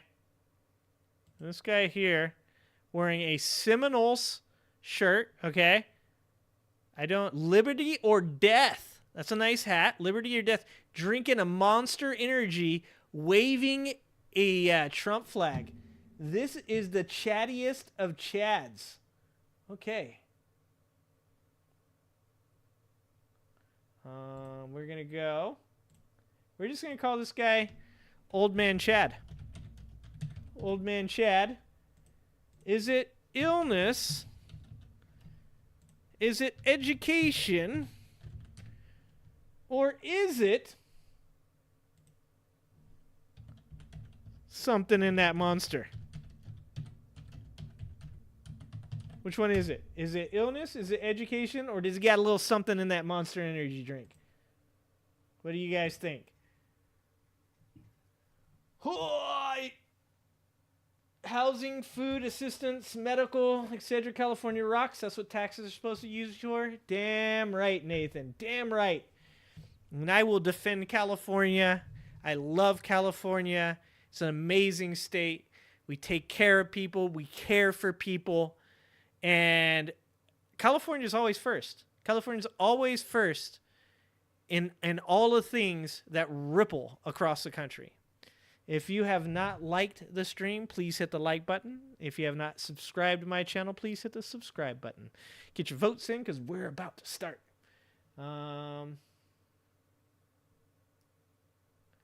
You just had a CT scan and you didn't have to worry about putting you in debt, Pearly? Dude, I am about to move on over to Scotland because I might be needing some CT scans. I'm going to be honest with you. I just had a ultrasound the other day. That shit cost me Only $70 because luckily I live in California. And now, so I wanted to come down here to persuade, or at the very least, as I call it. Okay, what? Sir? Hold on. Let's go back here. I'm going to finish this guy. I just came from the rally over there. You didn't go to the rally? I know. I was on both his campaigns in the past, and I'm on his campaign now. So I wanted to come down here to persuade, or at the very least, as I call it, educate all the Republicans here about why Trump should Rhinos. be. Yes, the rhinos. That's the proper term. Or at least I call Ron. it the VP debate. That's what I told one of the other stations today, is that this way he can look to see who's the best vice president, which personally I'm rooting for Tim Scott. Tim Scott? Yeah, Oh, Tim no Scott. shit. Nikki Haley's really good, but Tim Scott definitely. I was a fan of Vivek, but I saw that one of his books he wrote, he had talked negatively about Trump. Vivek wants to raise the voting age to 25 and institute a civics test. As incompetent as it seems society is, I don't believe that that would be necessary. The only thing we really need, the thing that would make the biggest difference is voter IDs laws. We need to have voter IDs. If you have to have an ID for a license, driver's license, or even to come over to this country and to be a citizen, then you should have one to vote. You think more people should be allowed to vote or less people? I just think that everyone should be allowed to vote if you're a citizen. The thing when it comes to criminal penalties, people say that if you're a convicted felon that you lose the right to vote. Personally, I think that if that's the way the law was before a person committed a crime and then they are a convicted felon, then they know that they lost their opportunity to vote. However, if they want to change that and say, yes, you can vote as long as you pay any fines and fees you owe to the county or the state or whatever, then I'm all for that. So I'm all for everyone being able People to make vote. mistakes. Yes, and you I'm know? all for love and compassion and opportunity. Yeah. All As long as you're a right. citizen. Sorry. Yeah, well, yeah. As long as you're a And citizen. this is a great thing. This is something I thought of 2 ideas. These are great ideas, and I actually came up with this Oh, on my own. shit. And I'm actually trying to pitch it very hard Oh, to a lot no. of wealthy people. Yeah. When it comes to the homeless population, I have a great idea. Make this happen. This is going to be incredible. It could be done by the county, the city, the state, or any wealthy entrepreneur could do this and say, you know what? Let's first start. Let's say Southwest Miami-Dade County, or just Miami-Dade. Period. Build 2 apartment buildings. Put everything in their TVs. Give them a cell phone, give them a laptop, food, clothing, everything that everybody else has, like a normal regular person. But this is the thing. We're going to teach them to do day trading or Forex trading. Okay. Give them the skills to do online stuff, or if they want to, we could sell stuff on Amazon, whatever. Okay. I don't know if I'm buying into this or not. I don't know if we make homeless people day traders. That part seems shaky. It is definitely, there is something in that Monster Energy drink, dude. There is definitely something in this dude's Monster Energy drink. But I'm going to be honest with you. I'm kind of feeling dude. All right? Because this is like, let's be honest. When it comes to conversations with Trump supporters, this is probably the best that it can get right here. Okay? You're like, man, hey, I don't agree with what you're saying on some of these things. But you know what? Actually, you seem like a nice enough dude. This is like the best you're going to get from a conversation with a Trump supporter. I don't know about turning homeless people into day traders, but I think he's got the right idea. Give them a way to make money that way, because a lot of people won't get a job because they haven't worked in a long time or they have a criminal background. Give everyone a chance. And then this is the thing. Okay. The money that they make, they give half to the person. If it's an entrepreneur, you want to make a business, you make money, I make money, you live free rent. That's it. And we can get people off the street. And then the only thing is those who do have severe mental illnesses should definitely be sought after and given, and I hate to use the word, but force the mentally ill people into getting treatment.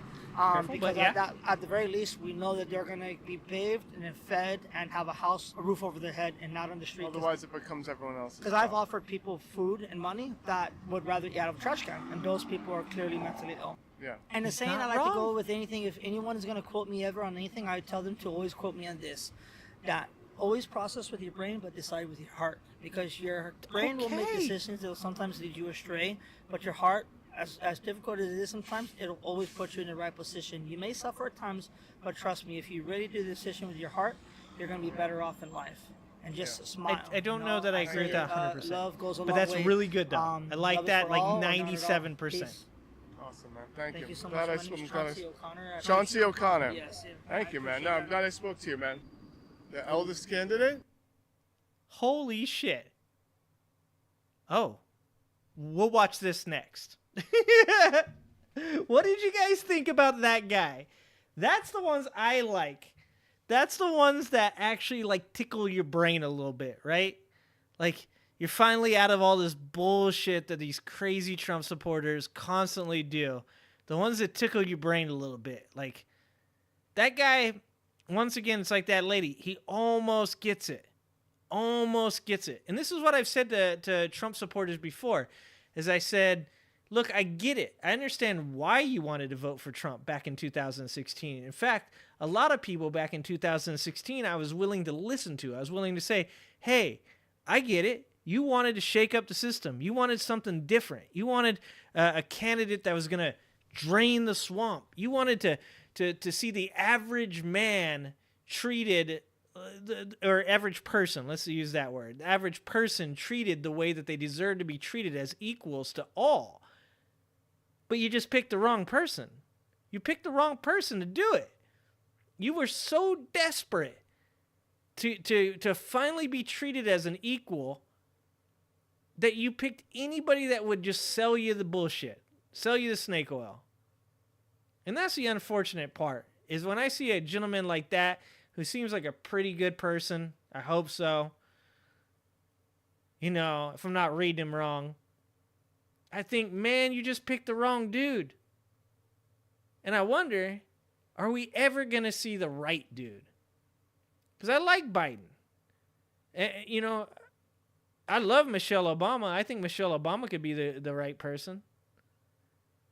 I wonder, are people ever going to both find the political candidate who wants to get away from what politics have been for so long, and at the same time be an honest person that can really genuinely help out the American people? I wonder if that'll ever happen. I wonder if we'll ever see somebody that truly will do that for us. What do you guys think? DJ thinks at least he is well-intentioned. Nathan thinks he reminds him of Jesse from Breaking Bad. That's not far from it. Peachtree agrees with me about Michelle Obama. We're going to create a fan club, Peachtree, me and you. Seems more normal than the previous people. And that is saying something, Bucket, right there.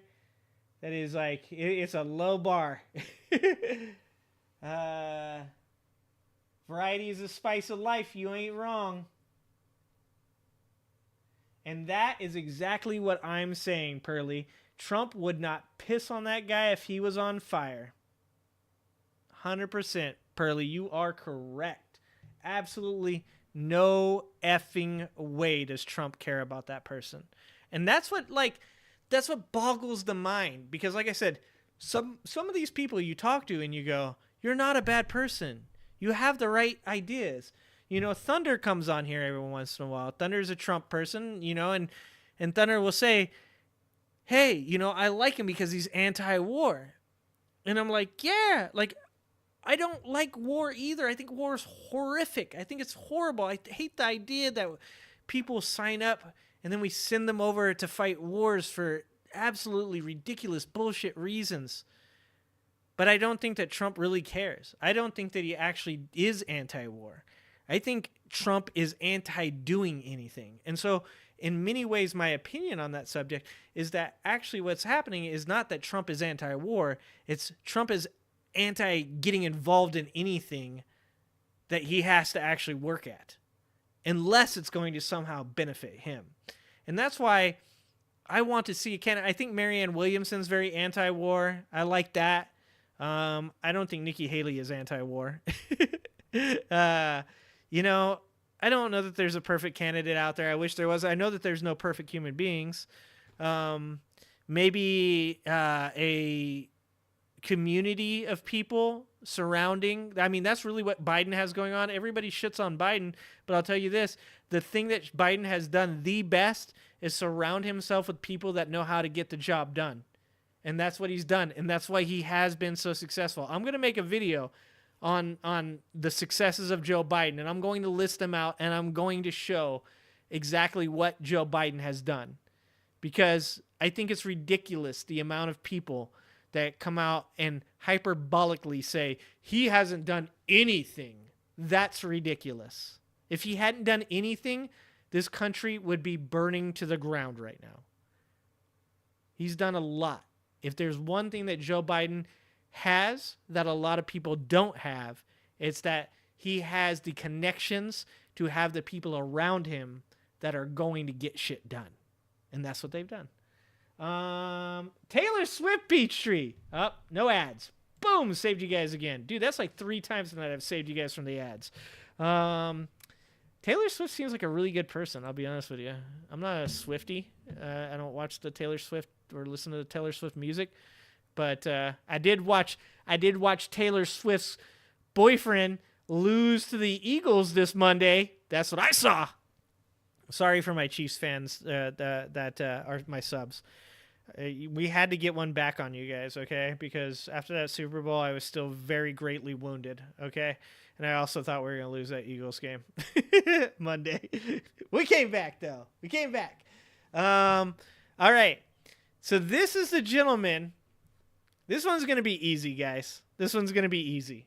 This is the gentleman from the song in the beginning, the tattooed gentleman. Let's see if we can just give you a shot of this guy, okay? So that way you guys can pick, okay? That's what he looks like. So we're gonna go big here. The only time you ever rooted for the Eagles, DJ, you have no idea how many times I've heard that from people. The number of times I've heard people that are like, when they played like the Patriots in the Super Bowl, and they're like, Jesus Christ, this is the first time I've ever rooted for the Eagles. I understand. Philadelphia fans are terrible people, okay? It's true. They're terrible people. They're hard to like, and it's hard to like the Eagles because of them. But that's right. When we play the Chiefs, when we play the Patriots, all of a sudden when we play the Cowboys, that's right. You guys all get on our side. That's right. All right. Old man Chad, something in the monster. Good job. We're all on the same side. And guys, I love you guys to death because you threw that 14% on education.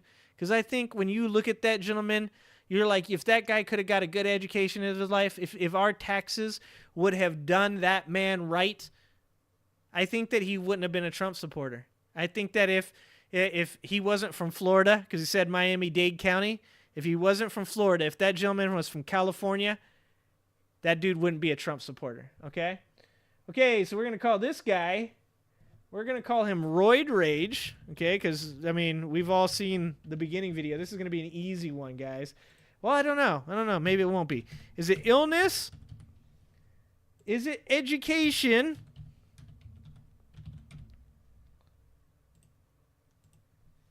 Is it Roid Rage?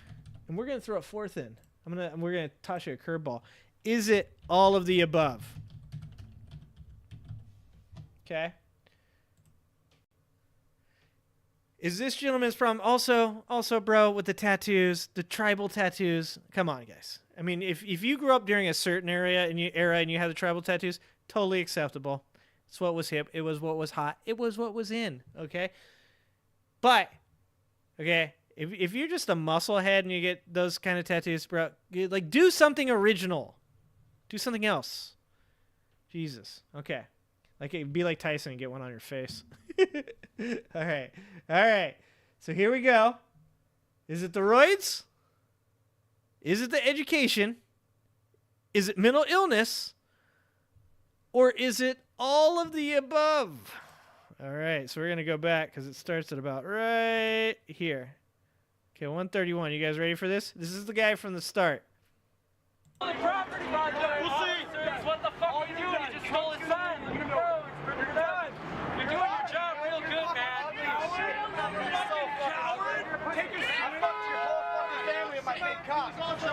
Oh my God. That was like a Trump's, like usually what I hear in the Trump supporter in the comment section. So this is like, that was like a live, there was like a TTS of what I literally usually hear in the comment section, but that man just actually said it to a person in real life. Pause it. Now, we'll just go back a couple of This seconds. is a Sam when Cedar you hear video. This, Old Trump Sam supporter Cedar. Look how saying, young he looks. I will F your entire family with my big C. you know, it Come sort on, of Sam, seems say the words. childish and ridiculous and like sort of, wow, that's pretty pathetic. And then you remember like, oh yeah, actually, his preferred candidate debated who had the largest member on stage during a Republican debate. That actually happened. That wasn't like some type of Ambien gin and tonic induced dream that I had. It actually happened. Go ahead. That's so crazy. Get the fuck out of here! Motherfucker! Our country! Proud fucking American! Made in USA, bitch! Made in fucking USA! And this makes me not a proud American. To be honest, it's dudes like this that the rest of the world sees, and they're not impressed. They're not like, oh, wow, look at those Americans. Guys like this are an embarrassment. Guys like this make us all ashamed to be from the same country as him. It's really sad.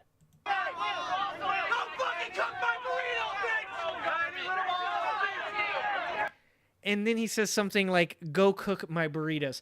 Yeah, I'm not racist. No, you're not racist at all. You just say racist shit. Go fucking make my tortilla, motherfucker! And build that fucking wall for me! Trump! I love Trump! Fuck you! I love my country! Yeah! I'll No. fuck like at least 10 of you up in one fucking city, you fucking pussy! So that's all we're going to watch of this. But I wanted to watch this video for a reason. Because I wanted to remind people that it's not always just funny. It's not always just sad. It's not always just a case of, wow, you know, some of these people just, you know, have had some bad stuff in their life that have, you know, maybe left them, like maybe they lacked education, maybe they have mental illness. Sometimes these people are just assholes. Actually, a lot of the time, they're just assholes. And so, I saw this video when I was making the intro to this, and I thought this guy belonged in the video.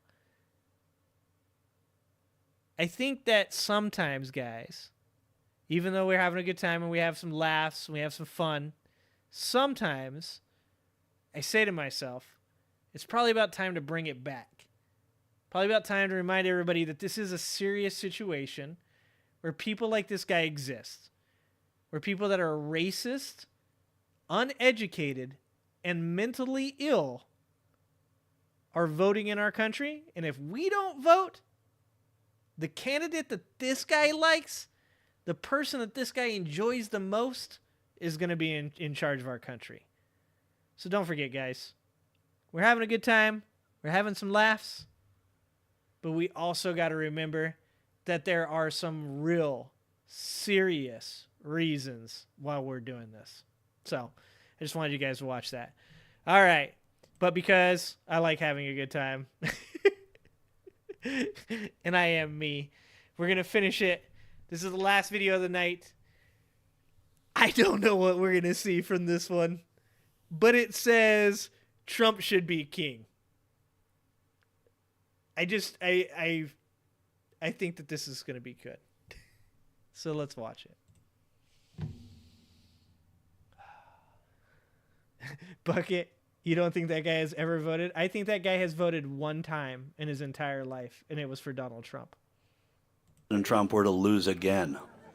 Wait. What will you do if former President Trump were to lose again? Well, okay, guys. I forgot to do the poll. I forgot to do the poll. This is it. The final poll for the night. Oh, I forgot to... All of the above. Hey, you guys aced that test. All of the above and roid rage. You guys aced that test. Good job, guys. Let's see. All right. The female Waldo, okay, the woman looks like Where's Waldo. I don't know if you guys know who Where's Waldo is, but I'm pretty sure she's cosplaying Where's Waldo. I am pretty sure. Is it illness? Is it education? Or is she actually Waldo. Okay. All right. For the final video for the night, is this poor woman experiencing mental illness? Did Florida do her wrong and use her tax money to buy Mom DeSantis some new lifts for his boots? Or is she actually Waldo? And did this gentleman find Waldo? That's the question. That's the question. That would also mean that Waldo's a Trump supporter, which would really, I'd lose a lot of respect for Waldo. Yep, I'm right. Am I not right, Bucket? Depending on how honest of an election it looked like it was. If it was honest and run correctly, I would accept it. If it wasn't, I would not accept it. What does that mean? Okay. Thanks so much. Then maybe we'll have to make him king. Would we want to go back to a monarchy? You don't know what's going to happen. Would you be, if they decided to go back to a monarchy and make Donald Trump the king, would you be okay with that? I would do that versus what we're at now. With that, with the system being manipulated and corrupted, it isn't a true democracy. If you don't have legal justice for everybody, you know, are no longer a democracy. That's the whole core of democracy. But Queen Melania will not have been born in the United States. So, she's a great first lady. Why? If she were queen, would that be okay with you? I don't care. Many of them haven't. I mean, she's a good person. Smart, beautiful. How do these people know anything about Melania? Melania doesn't talk. Melania doesn't say a goddamn word. Like, I don't have an opinion on Melania. Because I don't know who Melania is. Melania could be the one actual person that might be somebody in a skin suit. I'm sorry. That's mean. But I don't know anything about Melania other than that she's taking some new photos. Like, that's it. Like, Melania, I hate to say it, man. This is going to be mean as hell. But Melania is like what I picture when people talk about mail order brides. She is literally what I would assume a mail order bride would be like. How do you know she's a good person? How do you know she's smart? She never talks. She never does anything but stand there. God save the queen. Never know. Now we have so much communism coming in and trying to take over our country, and they've been here for 20 years trying to, and they've been accomplishing it. They're good. Be specific about that a little bit, like when you say the communism coming into the country, where in the form of? Infiltration throughout the system. I think they've gotten into a lot of your local. I think the coasts have it a lot more than we do, but maybe it's just more obvious. See, that right there. That's why I'm a California elitist, because these fuckers are always trying to take shots at us, talking about California's communists. They always taking shots at us, and luckily now they're also taking shots at New York. So New York's kind of feeling some of that pain now. I'm happy. Misery loves company. Come on over, New York. Feel our pain. On the coast, you never know. Do you think that any of the legal problems that the former president's having are going to hurt him in this coming election? No, it makes him stronger. In what way? It's kind of like in the Bible. It's. Do you guys see that truck that drove past? It has a "We the People" along the side of the truck. This is the strangest group of people I've ever seen. Says that God will put you through a furnace and you'll come out like stainless steel in the end. If you don't have tribulation and you stand for God, you must not be totally I think she missed the point of that story. Because that's where we're at. And how did Donald Trump make your life better?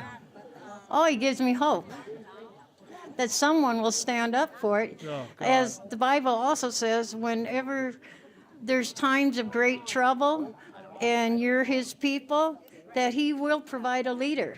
And I do believe that Trump is our leader that God has given us. This is exactly what I was saying. They want some type of hope. They want some type of person, because They've been convinced by the right that they need to fear and hate and be scared and always be concerned about living on the edge of the slippery slope. Anything could happen. There's transgender people everywhere, and they're going to make your kids into transgenders, and then everybody's going to be transgender, and then the world's going to be crazy. Oh my God, oh my God, oh my God, oh my God, oh my God. And what's the answer? Donald Trump. Donald Trump's the answer. He's not. He's not. And none of that stuff exists in the first place. Most of these people have never met a transgender person in their entire life, but still believe that they are everywhere grooming their children. That's cognitive dissonance. That's holding two thoughts that are contradictive and not understanding, not seeing. It's kind of like Charleston Heston was called the American Moses, and he was in charge of the NRA and did the "In My Dead Wasn't he Hands in a Will the movie? Guns Be Pulled?" Yeah, and that was his famous statement. Okay, And I fuck seen where Charleston they had Heston. the Ten Commandments on public TV, and public TV said Charleston Heston's the American Moses. And I go, well, he was there, and now he's handing the baton to Trump. And Trump is our leader. Except as that far he's as not. Morals and standards. But even though Joe Biden goes to church every Sunday. I'm not talking church. Oh, we were talking about the Bible. I am talking God in the Bible. Yeah. I'm not talking church. Some things get exaggerated, some don't. What's reality? That's what we lost. How do you make judgments when you don't have reality and truth? What do you think is the most dangerous thing happening in the country? She almost got it. She almost got it. Holy shit. Yeah, there's no popo in this one, Bucket. What is going on? There's always police. Always police. There's no police at this one. All right, let's see if we can finish People aren't this. talking about it as much. I think it's our basic trust of each other. Now I'm looking for police. We always looked at us as fellow citizens, and now we're divided, and we all look at. Yeah, why do you think like we're divided? A guy comes by driving just now and honking, and I put my thumb up, and then I go, oh, and then he goes by, and I go, oh, I could have got shot. You never know anymore. Maybe you aren't want to stand out in the crowd. If President Biden were to walk up to us right now, what would you say to the president? I'd say he's an illegitimate president, and I don't recognize him as my president. See, you I never have. But you just said to me the problem is division and not seeing each other as fellow Americans, and you're saying I would call you illegitimate. I would say that he was not. The inner core of me did not believe it. There was too many things that didn't add up. Oh When my 2 plus 2 God. don't equal 4, you got a problem. What didn't add up for you? Well, one of the things that didn't add up, like when they shut down the voting and told everybody to go home. We're closing doors, we're closing doors. Well, they close doors, everybody goes home. Here's the camera going. What? And here we bring all these tubs out from underneath the table. Everybody's ready to do it. It's all pre-formed, it's pre-planned. But the courts looked into the courts looked at this and She's talking found about absolutely Georgia. nothing. Well, what explanation do you have for shutting down the voting unit? The counting, you mean? And then bringing out tubs that are hidden under the table and counting them after weren't you hidden. tell everybody to go They home. were Well, they were saying that they were going home for the night and then coming back the next day. Yeah, what they didn't. They went in right after everybody left the parking lot. They came in and started counting votes. That may have been from that day's count. They investigated that and said it was totally normal and legitimate. I seen the video. There's no way that it looked like it was a legitimate vote. She saw Rudy Giuliani's video, which was heavily edited to make it look like people were counting votes that they weren't supposed to be. Those bins are always stored under those tables. The voting process was verified by not only the courts, but by 2 different organizations that Donald Trump paid for himself. I don't know what to say. There's no dead people. There was no ballot stuffing. There was no votes that were 5 times. There was There wasn't 5,000 dead people voting. There wasn't 10,000 dead people voting. There wasn't people from out of state voting. There wasn't every one of these things that he claimed happened was debunked. Not just by Georgia officials, but by people that Donald Trump paid. And that's all going to come out in the Georgia indictment. Because Donald Trump has no evidence to the contrary. Donald Trump doesn't even deny that he tried to overturn the election anymore. Donald Trump's defense is that the electorates that he illegitimately got to sign papers and then vote for him and send them to Mike Pence for certification. He doesn't deny he did any of that. He only says that the reason he did it was because his lawyers told him he should. That he legitimately believed that the election was stolen, not because of him, but because of the people around him. That's what he believes. This isn't even a question anymore. That's exactly what it is. And if our justice system is capable of doing its job, Donald Trump will be in prison next year before he has the chance to become the president of the United States.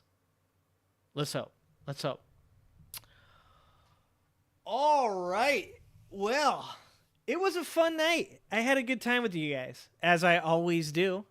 I hope you guys had fun playing Illness and Education. We did it without Redonk here because this is only like, he's like my mother now. He like comes in, he's like, can't do it every week, you're overdoing it. Well, guess what? We like playing it, Redonk. Okay, all right. But I am thinking of other things to do too. We will continue to do suggestion night, subscriber suggestion night. So please join the Discord. Please suggest live stream videos.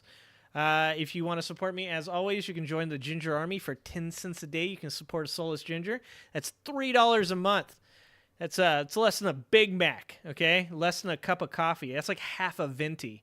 If you guys want to support me, you can join the Ginger Army. You can always go and click the join button on my page, and it helps buy all this sweet-ass equipment that makes my shows look more legit and makes it more fun for you guys because I don't look like Casper the Friendly Ghost. You can actually hear the words I'm saying, and my computer doesn't fail in the middle of what we're doing.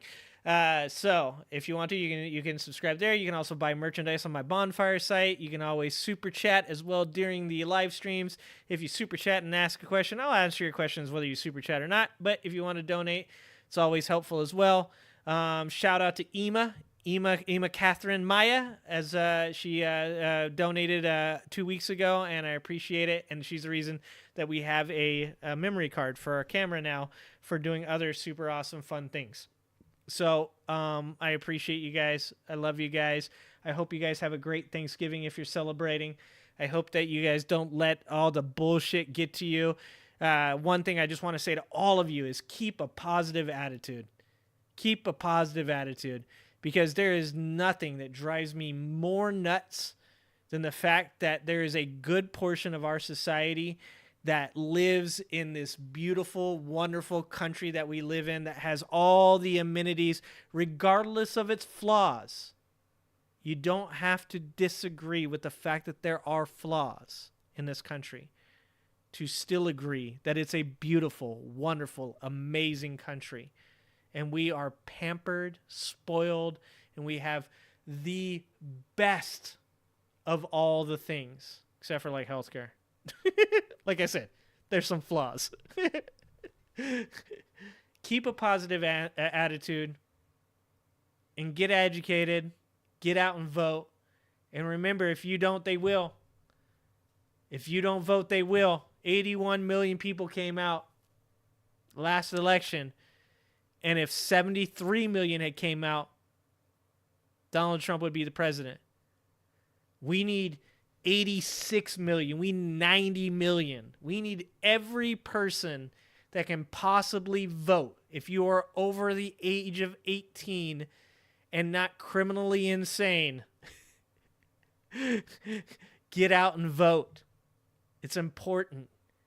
But it's also important to be happy. There's no reason to live this life and be negative and sad in the country that we live in. Be positive. Treat each other well. Live a good life. I might be moving to Scotland with Pearlie.